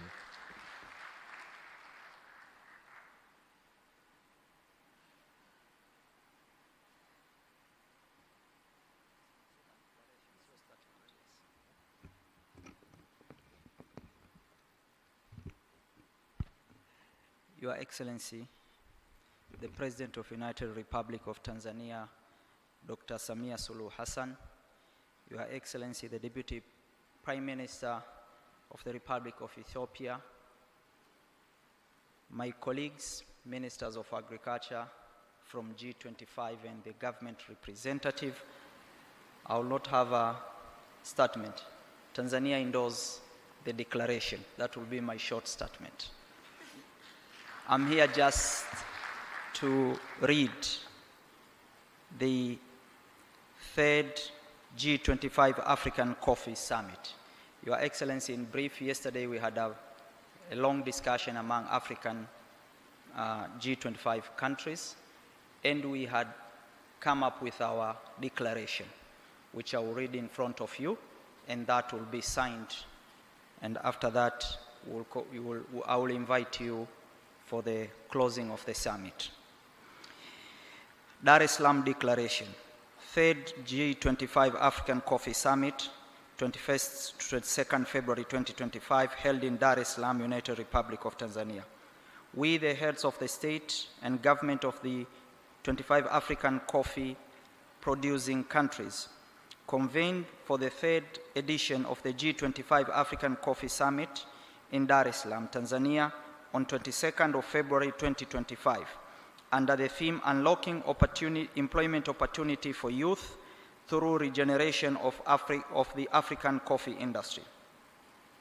Concerned that while 50% of African countries produce coffee, its global share in production and productivity and revenue has been declining for the last decades. Mindful that 90% of African coffee is exported in raw form due to lack of adequate processing and roasting plants on the continent. Considering that Africa, with a total population of 1.5 billion, has the youngest population in the world, about 70% below the age of 30, with a high level of unemployment. Recognizing that there is an urgent need to unlock employment opportunity for the youth and women, and noting the imminent threat of climate change on coffee and the urgency to support research on varieties resilient to harsher climate conditions, pests and diseases. Considering that coffee has been adopted as a strategic commodity in the African Union Agenda 2063 at the 37th Heads of State Assembly, which met at the African Union in Addis Ababa in February 2024. The Inter-African Coffee Organization is a specialized agency of the African Union for Coffee. and the African Continental Free Trade Agreement, established in 2018, provides an instrument to trade between African countries without tariff to boost sustainable economic growth on the continent. Agreed to: 1. Support research in coffee value addition to enable innovation and development of new products, generate new technologies on best agronomic practice, development of new varieties with high yield, best quality, resilient to harsher climatic conditions, pests and diseases. 2. Support investment in value addition of coffee and its product and promote domestic coffee consumption. Have at least 50% of African coffee production roasted and traded inside the continent by 2035. Innovate and adopt new technology tools in the coffee value chain.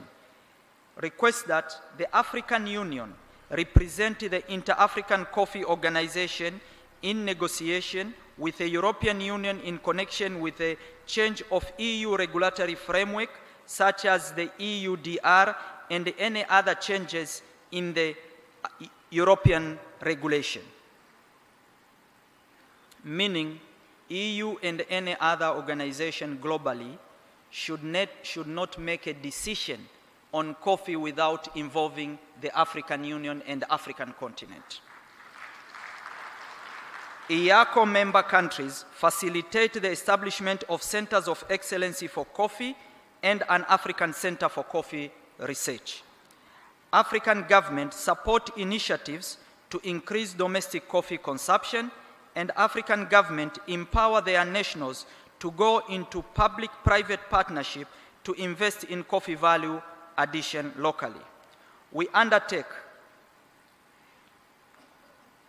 to organize the G25 African Coffee Summit every 2 years. The 4th G25 African Coffee Summit will be organized in 2027 in Ethiopia, Addis Ababa. Endorsed in Dar es Salaam, this 22nd day of February 2025. I thank you all.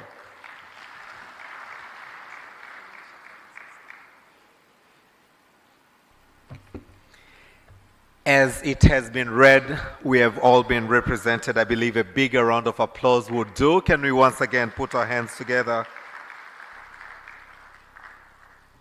Your Excellency, allow me now to invite for the signing ceremony, as you are to witness, Honorable Prosper Dodiko, the Chairman of IACO and the Minister of Agriculture from Burundi. As he comes, let's put our hands together for him.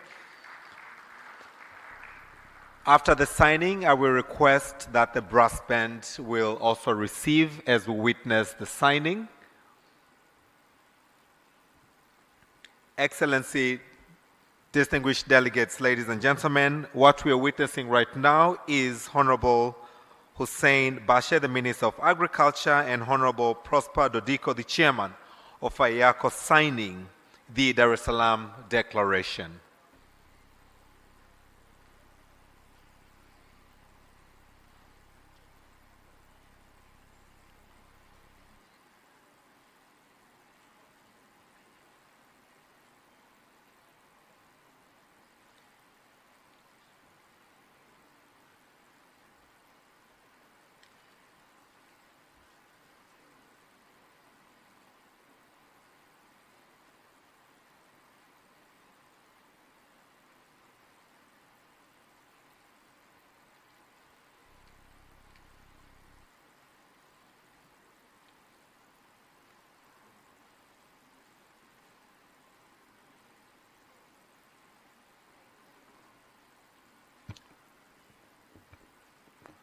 The clauses of the declaration were just read by Honorable Bashe. So what is happening now is now officiating, and it becomes an official document of the 3rd G25 Africa Coffee Summit 2025, which Tanzania is greatly honored that we are hosting this great summit here.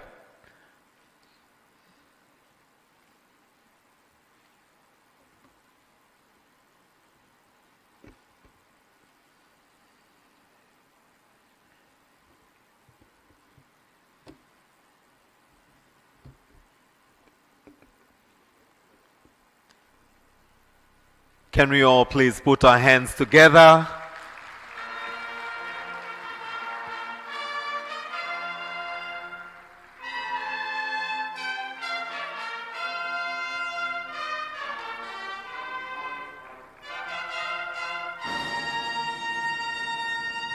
Once again, let's put our hands together for that wonderful ceremony that Her Excellency Dr. Samia Suluhu Hassan has led us to witness, the signing ceremony of the 2025 G25 African Coffee Summit that has just been signed.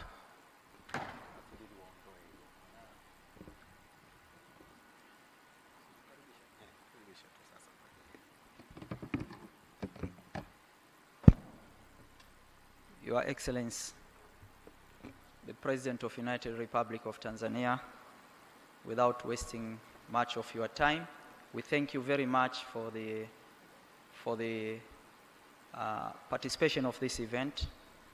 And let me take this opportunity now to welcome you. Karibu mama ili uweze kuongea na sisi. Asante sana.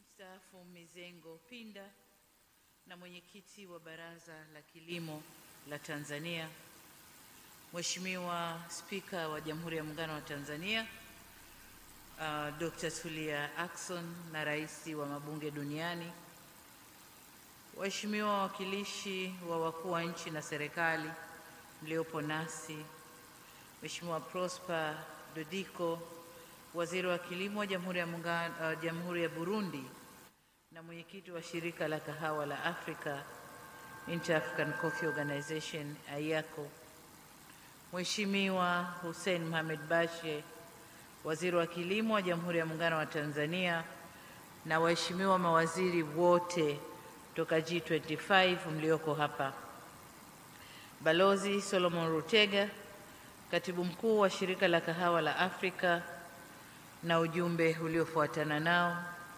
waheshimiwa wabunge wote mliopo hapa, makatibu wakuu, mkuu wa mkoa wa Dar es Salaam na wakuu wa mikoa inayozalisha kahawa hapa Tanzania mliopo nasi hapa, mabalozi na wawakilishi wa mashirika ya kimataifa, wawakilishi wa wakulima na wanaushirika wa kahawa mliopo nasi, wadau wote wa kahawa mliopo, ndugu waandishi wa habari, nataka nitambue itifaki yote iliyotambulishwa hapa, mabibi na mabwana.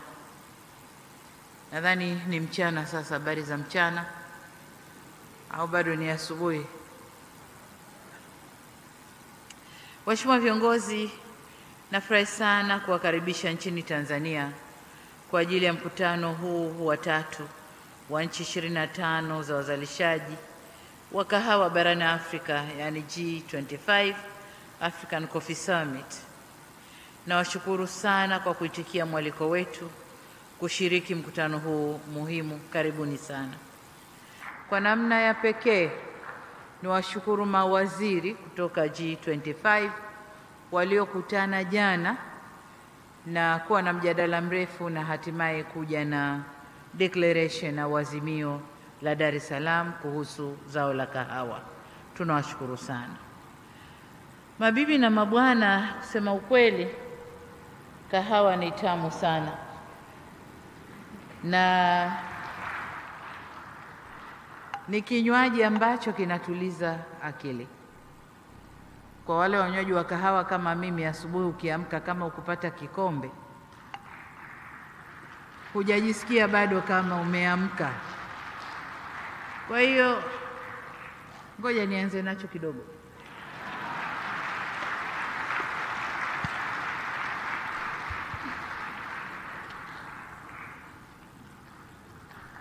Sasa akili imekaa sawa. Lakini niseme kwamba takwimu zote zinaonyesha kwamba kila siku watu wanakunywa vikombe vya kahawa takriban bilioni 3 dunia nzima. Na tunaposema vikombe, kuna vile vikombe kama hiki ambacho nimetumia hapa, kuna kikombe cha kawaida tunachokijua, lakini kwa sisi tuliofundishwa kahawa udogoni, tulifundishwa kwenye vikombe vidogo vile vya kahawa. Kwa hiyo vote ni vikombe bilioni 3 kwa siku duniani. Kati ya vikombe hivyo vipo vikombe vyenye kahawa nzuri inayozalishwa na wakulima wa Afrika, wengi wao wakiwa ni wakulima wadogo. Kwa heshima ya wakulima wa kahawa barani Afrika, naomba tusimame na tuwapigie makofi.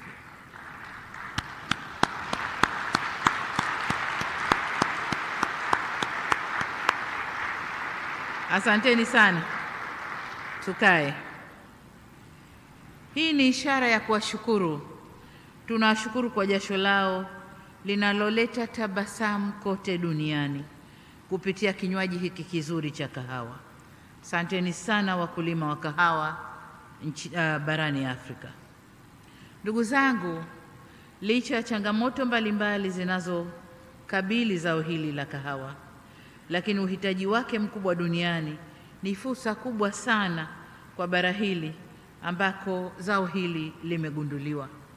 Nilikuwa namsikiliza naibu waziri mkuu wa Ethiopia na historia ya kugundulika kwa zao la kahawa. Alituambia mbuzi ndo alianza kula hayo matunda na yakamchangamsha akawa anarukaruka kama amewin lottery. Nikasema kwa hiyo sote tumekuwa mbuzi sasa. Lakini tumshukuru yule mbuzi kwa kutugundulia kinywaji hiki kizuri.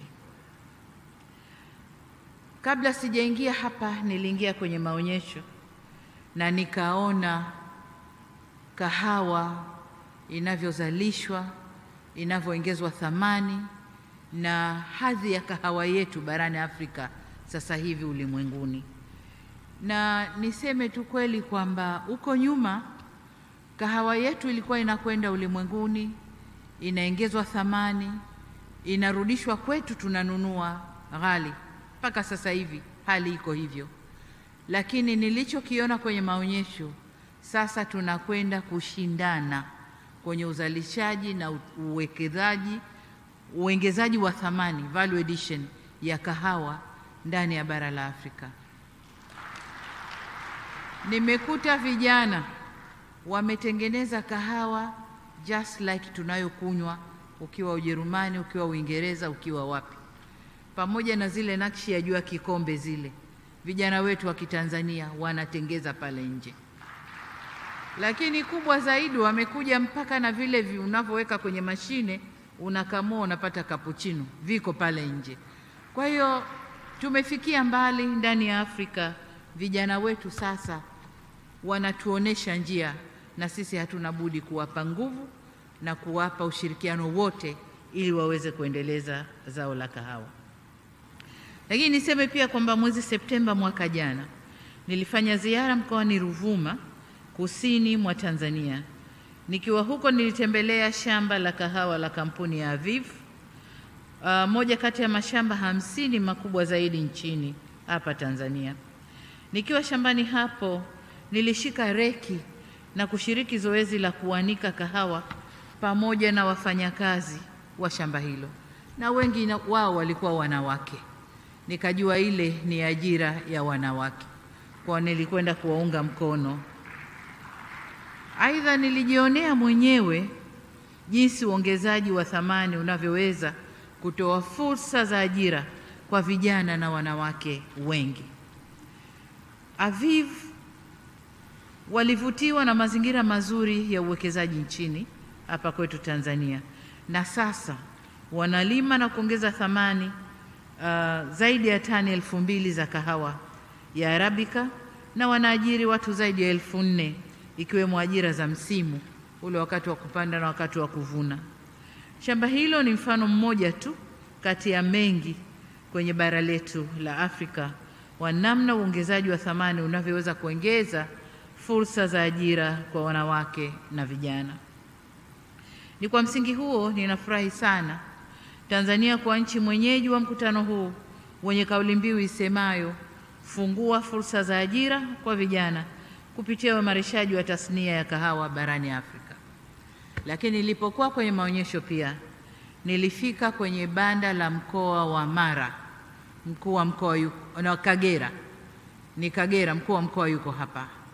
Na katika banda lile nimekuta program ya vijana. Tanzania tuna mradi mkubwa tunaita BBT, Build Better Tomorrow for Youth. Kwa hiyo nimekuta program kubwa ya mkuu wa mkoa, ametengeneza ardhi ya kutosha, amewapa vijana 300 kila kijana eka moja, anawapa seedlings, anawapa mbolea, amechimba visima kwa ajili ya irrigation, amewapa kila kitu. Kwa kazi ya vijana wale ni kupanda, kulea miche, kupalilia na kuja kuvuna baadaye na kufaidi matunda yale. Hii ndiyo njia ya kuwashirikisha vijana kwenye zao la kahawa. Sasa tuko tayari kufundisha nchi nyingine mpango huu wa BBT ili vijana wengi zaidi wa Kiafrika waweze kuingia kwenye uzalishaji wa zao la kahawa. Na kwa Tanzania hatuko tu kwenye kahawa, tuko kwenye mahindi, tuko kwenye sunflower, tuko kwenye asali, honey, tuko kwenye fisheries, kote na tuko kwenye livestock. Kote BBT inafanya kazi kwa vijana. Sasa niwapongeze wote waliofanya maandalizi ya mkutano huu. Niwapongeze pia waheshimiwa mawaziri wa kilimo kutoka nchi wanachama wa IACO na secretariat ya IACO kwa kazi mnayoendelea kuifanya katika kuchochea maendeleo ya sekta ya kahawa katika nchi zetu.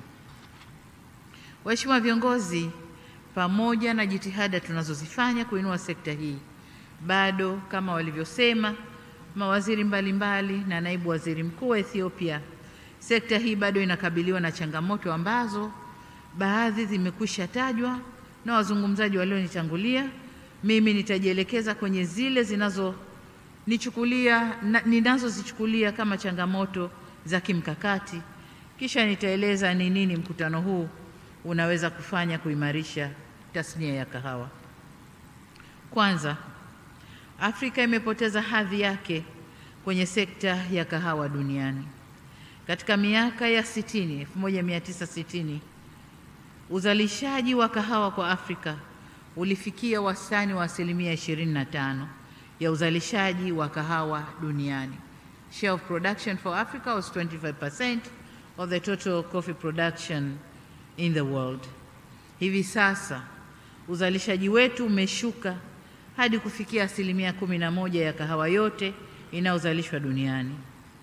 Tumeshuka licha ya soko la kahawa yote inayozalishwa duniani. Tumeshuka licha ya soko la kahawa duniani kuendelea kukua na nchi mbalimbali kuendelea kuongeza uzalishaji kwa kasi zaidi. Manufaa na fursa tunazopata ukilinganisha na maeneo mengine pia yameshuka. Hakika tunahitaji kuongeza uzalishaji na kurejesha nafasi tuliyokuwa nayo huko nyuma katika biashara ya kahawa duniani.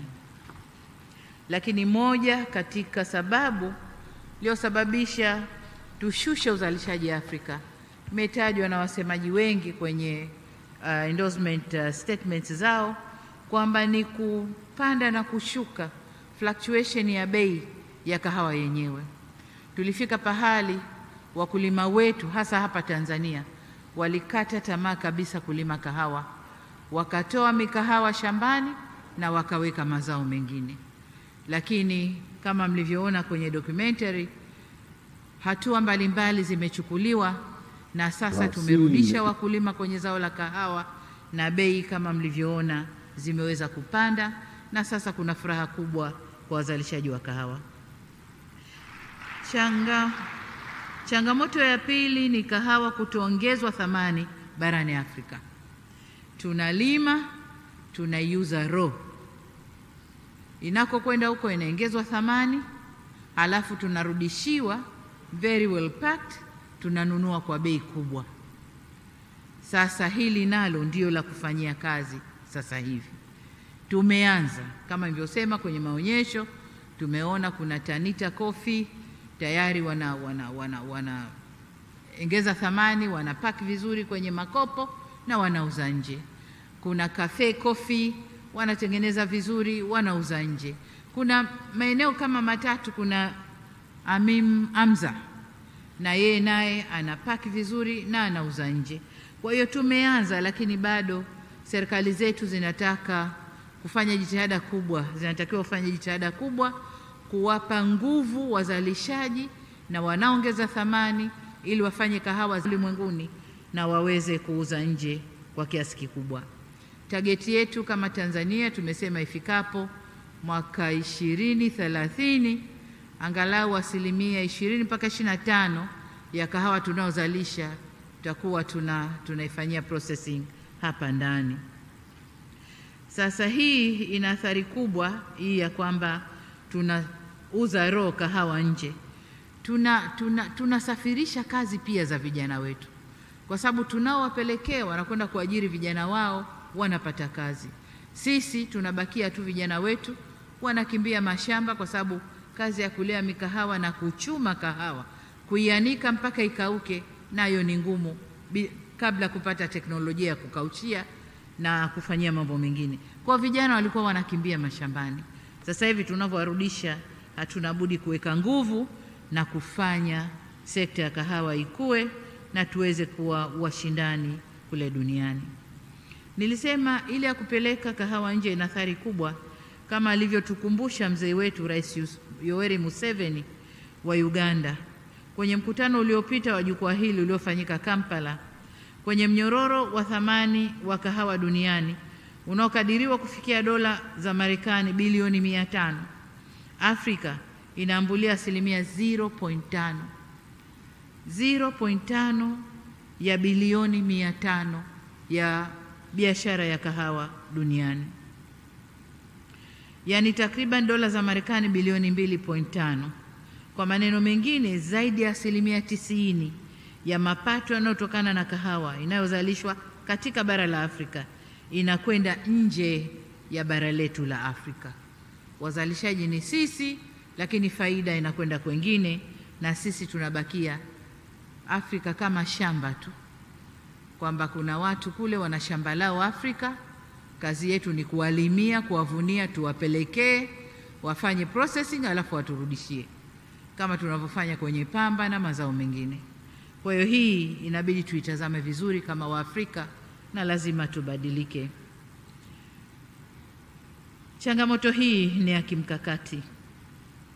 Kwa hiyo sioni namna tunaweza kutatuliwa bila maamuzi yetu na jitihada zetu za pamoja kama hivi tunavyofanya. Changamoto ya tatu ni kiwango kidogo cha biashara baina ya nchi za Afrika zenyewe. Licha ya kundi letu hili kuwa wazalishaji wakubwa wa kahawa na zaidi ya 90% ya kahawa hiyo kusafirishwa nje ya Afrika, ukweli pia ni kuwa zipo nchi kadhaa barani Afrika ambazo ni waagizaji wakubwa wa kahawa ndani ya Afrika yetu, lakini trading haifanywi kati ya nchi zetu za Kiafrika. Trading ni kwamba nchi za Afrika tunazalisha, tunapelekea matajiri, wanaongeza thamani, wana process, alafu nchi zetu za Afrika zinaagiza kutoka kule kwa wingi sana. Sasa hapo tumepoteza fursa nzuri sana ya kiuchumi ndani ya bara letu. Ni vyema tukakaa na kufikiria jinsi ya kuzalisha kahawa, kuiongezea thamani na tukauziana baina yetu. Sasa hapa kama Waafrika, lile azimio letu la biashara huru kwa Afrika, hapa lazima tusimame vizuri, tulifanyie kazi na tuweze kuuziana wenyewe ndani ya bara la Afrika. Nchi za Afrika zinazoagiza kahawa yao kutoka nchi za nje au nje ya bara la Afrika takriban magunia milioni 12.3, sawa na 12% ya kahawa yote iliyoongezewa thamani duniani. Hivyo ni dhahiri kuwa pamoja na soko la kahawa duniani naloendelea kukua, pia lipo soko zuri la kahawa iliyosindikwa katika bara letu la Afrika, ambao tunaweza tukalitumia na tukafanyia na biashara. Waheshimiwa viongozi, licha ya changamoto hizo, faraja ninayoipata ni kwamba tayari tumeanza kupiga hatua katika kukabiliana nazo. Moja, tumeanzisha jukwaa hili la wakuu wa nchi kuangazia uendelezaji wa tasnia ya kahawa, hususan katika kipindi hiki ambacho zao hili linakabiliwa na athari za mabadiliko ya tabia nchi. Pili, tumefanikiwa kuingiza zao la kahawa kwenye mazao ya kimkakati ya Umoja wa Afrika. Hizi ni hatua muhimu katika kuanza kurejesha hadhi ya Afrika kwenye tasnia ya kahawa, na huu ni mwanzo tu. Tuna mengi ya kufanya ili kweli kurudisha hadhi yetu katika uzalishaji wa zao la kahawa. Sasa katika kuendelea kukabiliana na changamoto nyinginezo, tunahitaji dira na mkakati ya kurejesha hadhi ya zao la kahawa barani Afrika. Ninaamini jukwaa hili lililoanzishwa kwa ajili ya kutuwezesha kuunganisha nguvu katika kukabiliana na changamoto zinazotukabili katika sekta ya kahawa barani Afrika ni nyenzo sahihi ya kutufikisha huko tunakotaka kwenda. Ni kwa msingi huo napendekeza tuazimie kuwa ifikapo 2035 nusu ya kahawa inayozalishwa barani Afrika iongezewe thamani hapa hapa Afrika kabla ya kuuzwa ama ndani au nje ya nchi. Pamoja na kwamba declaration imeshasainiwa, lakini hii nadhani itapata nafasi kwenye hiyo declaration. Kwa nini ninasema hivi? Nasema hivi kwa sababu takwimu zinatuonesha kuwa manufaa zaidi ya zao hili yapo kwenye mnyororo wa thamani mzima kuliko uzalishaji. Kwenye uzalishaji pesa ni ndogo sana. Nilikuwa nazungumza na kijana wangu wa Cafe Coffee, akaniambia mahesabu yake.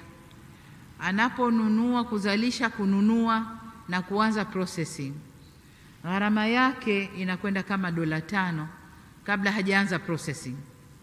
Anapofanya processing na kupaki vizuri kwenda kuuza, pack moja ya kama nusu kilo anakwenda kuuza kwa 60,000 shillings, ambao ni mara mbili sijui ya fedha gharama ya kwanza ile ambayo inakwenda kwa mkulima. Yeye ame add value, ame process, ameweka packing, anauza mara mbili ya gharama ya mkulima aliyetoka jasho kulima, kupalilia, kumaintain shamba, kuvuna, kukausha mpaka akamuuzia yeye. Yeye anapata mara mbili zaidi. Na vivyo hivyo wenzetu ndio wanavyopata zaidi kuliko sisi tunaolima. Kwa hiyo faida hiyo, gap lazima ibakie hapa Afrika. Lakini pamoja na uzalishaji wa kahawa, pamoja na kahawa iliyosindikwa, kuna bidhaa nyingine ambazo zinatokana na zao hili.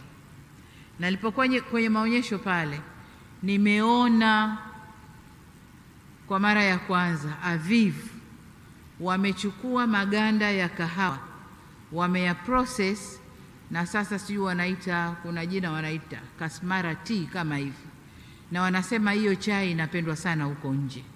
Kwa hiyo badala ya ile tulivyokuwa tukifanya maganda ya kahawa, tukisha kuvuna tunabangua, tuna process, tunauza mbegu za kahawa au zile ya mbegu za kahawa, alafu maganda tunayatupa, yanaoza, yanakuwa mbolea shambani.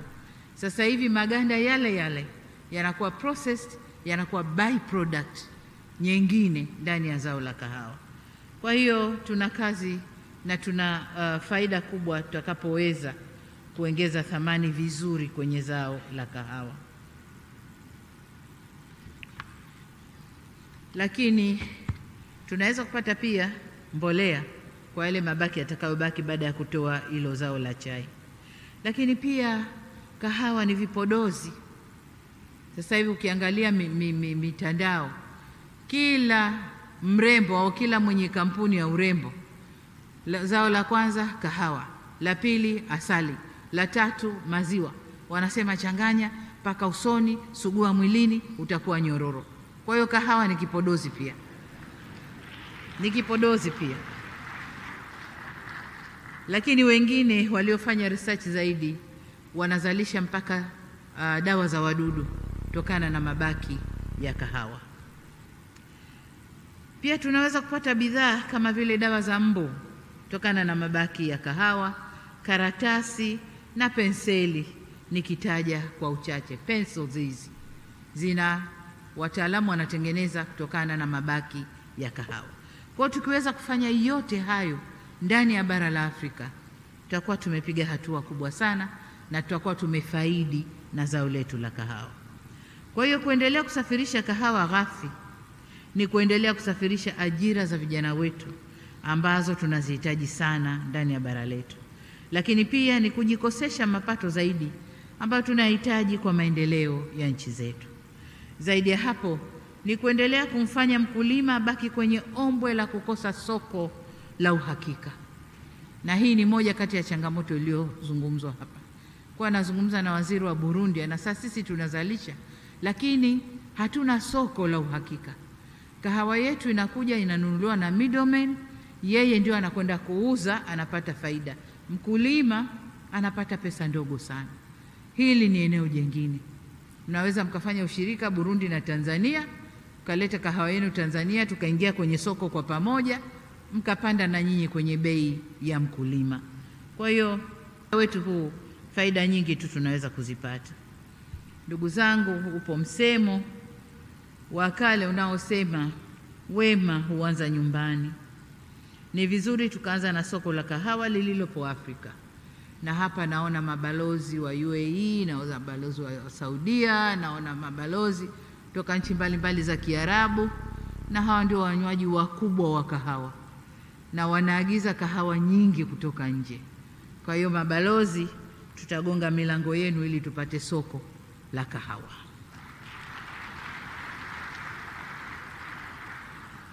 Kwa upande mwingine, kama nchi wanachama wa Umoja wa Afrika, tuharakishe utekelezaji kamili wa mpango wetu kama nilivyosema wa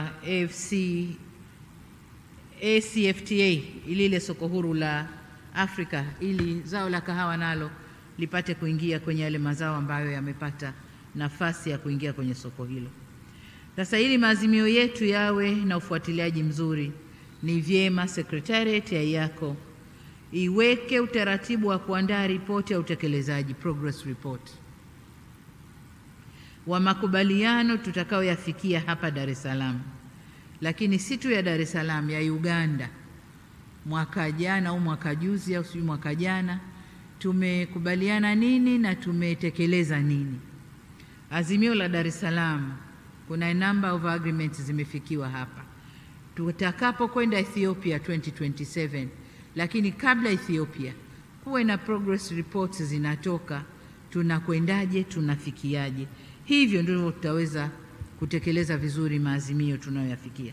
Vinginevyo yatakuwa ni maazimio na maazimio na pale kwenye makabati yetu hayana utekelezaji. Kwa hiyo niombe sana Secretariat ichangamke kwenye reporting, lakini evaluation and monitoring pia ya yale tuliyokubaliana. Ndugu viongozi, ni wazi kwa uwepo wa soko la uhakika utarahisisha kazi ya kuchochea uzalishaji zaidi wa kahawa. Ni muhimu yako iwe mstari wa mbele katika kufanya tafiti na kubadilishana uzoefu katika kukabili changamoto zinazoathiri uzalishaji. Kwa upande wetu, serikali ya Tanzania, sisi tunalenga kuongeza uzalishaji, kuongeza ubora na kuhakikisha kahawa yetu inaweza kushindana katika soko la kimataifa.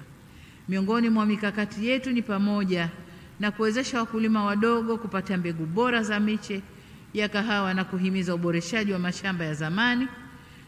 Amesema hapa mmoja, nadhani Ethiopia, kwamba moja kati ya changamoto ya Afrika ulimaji wa kahawa uko kwa wale watu wenye umri mkubwa, wazee, aging farmers, ndio wanashughulikia kahawa.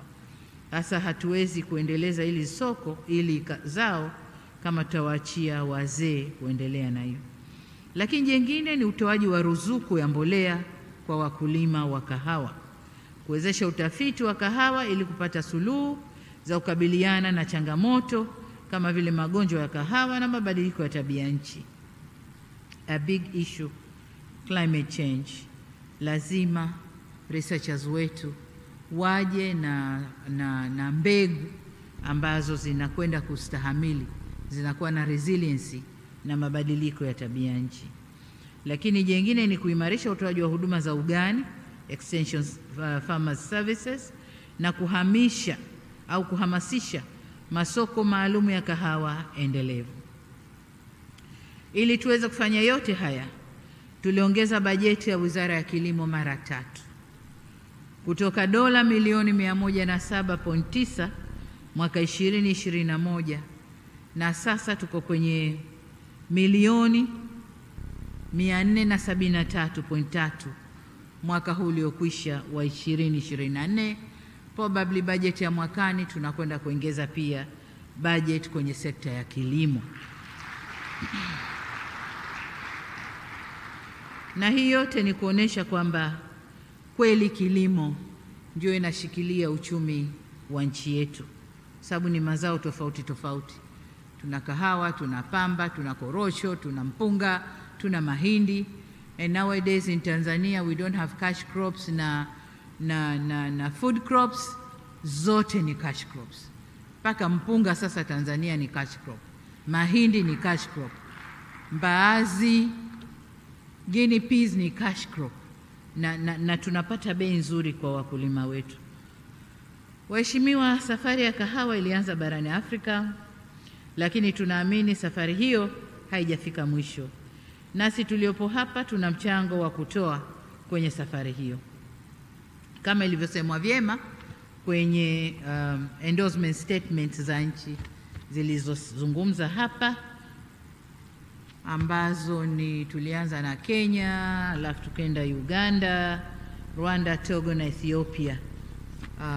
Ni statement za marais wao ambazo wamezisoma na zimeendorse vizuri declaration.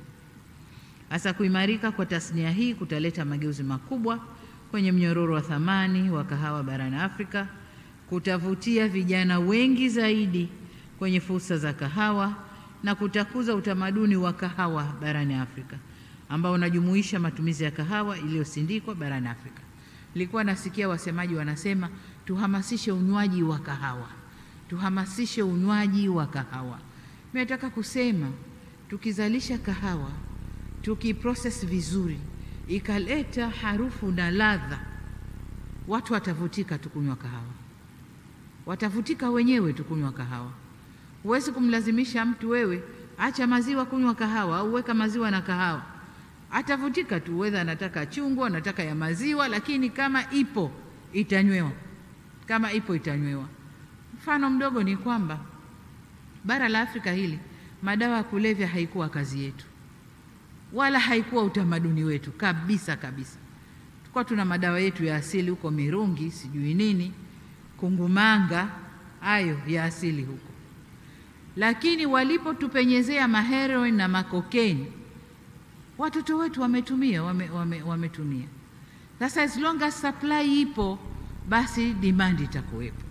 Kwa na sisi kama tutazalisha kahawa na tutaifanya iwe nzuri, basi demand ya ndani itakuwepo.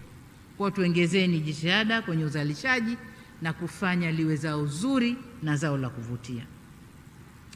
Na hivyo ni matumaini yangu kwa mkutano huu utaunga mkono lengo la kuhakikisha tunaongeza thamani kwenye 50% ya kahawa yetu na kuitaka yako kufanya utafiti na tathmini katika zao hilo. Kwa pamoja tunaweza kuboresha maisha ya wazalishaji wa kahawa na familia zao, kufungua fursa kwa vijana wetu au vijana wengi. Na nataka niwaambie hapa, huko nyuma tulipokuwa tunazalisha kahawa angalau kwa hiyo 25%, wengi tuliomo humu ndani tumekwenda shule kwa fedha ya kahawa. Wengi wetu humu ndani tulikwenda shule kwa fedha ya kahawa. Kahawa ilivyoshuka bei na ikakosa thamani, tukashifti kwenye mazao mengine. Kwa hiyo tunaweza kurudishia thamani na vijana wetu wakapata matunda ya zao la kahawa, aidha kwenda shule au kwenye maeneo mengine, na kurejesha pia hadhi yetu kwenye tasnia ya kahawa duniani. Sasa ninapohitimisha, kwa mara nyingine tena niwakaribishe wageni wote waliotoka nje ya Tanzania, niwakaribishe hapa Tanzania. Mpo Dar es Salaam, ni matumaini yangu mmezunguka kwenye vichochoro vya Dar es Salaam, mmeiona Dar es Salaam. Lakini Dar es Salaam peke yake sio Tanzania. Ndio Tanzania kwa sababu watu wa mikoa yote ya Tanzania wako hapa Dar es Salaam. Kwa hiyo Dar es Salaam ndio Tanzania. Lakini kwa sababu mmetumia tiketi kuja, na kupata tiketi nyingine kuja huku ni gharama nyingine, tumia wakati huu ambao upo Tanzania. Nenda kachungulie Ngorongoro, ni masaa machache tu hapa Arusha. Lakini Serengeti pia ni masaa machache. Ede unaweza kwenda ukaona na kurudi. Lakini unaweza kucross kwenda Zanzibar ukaiona Zanzibar. Ni masaa 1.5 kwa boti, 30 minutes kwa ndege. Nenda kaone Zanzibar na urudi, ili ukirudi useme nilikwenda Tanzania. Bila kuona hayo mambo bado hujafika Tanzania.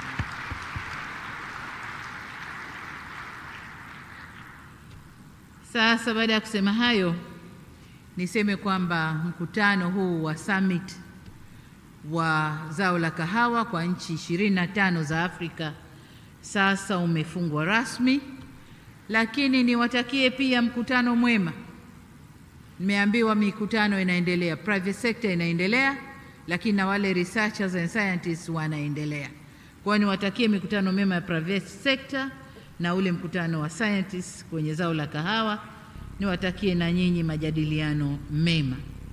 Baada ya kusema hayo, niwatakie pia Ethiopia matayarisho mema ya mkutano wa 4 wa G25 wa zao la kahawa. Baada ya kusema hayo, nimwombe Mwenyezi Mungu aibariki Afrika yetu, Mwenyezi Mungu aibariki Tanzania, na asanteni sana kwa kunisikiliza. Asanteni sana.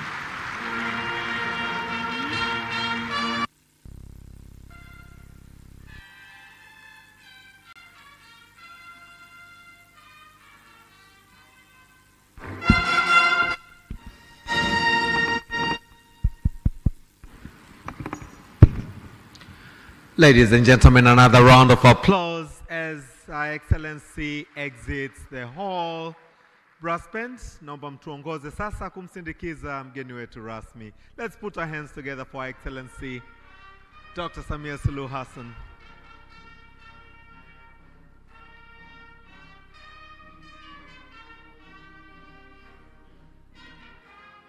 Kindly let's take our seats.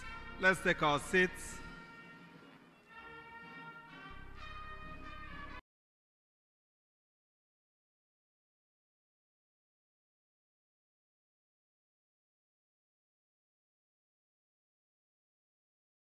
It's just so terrible. I see pictures that you fortunately don't get to see. You don't want to see them.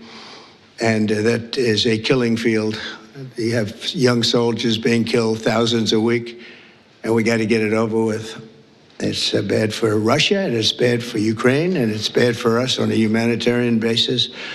I've had very good talks with Putin, and I've had not such good talks with Ukraine.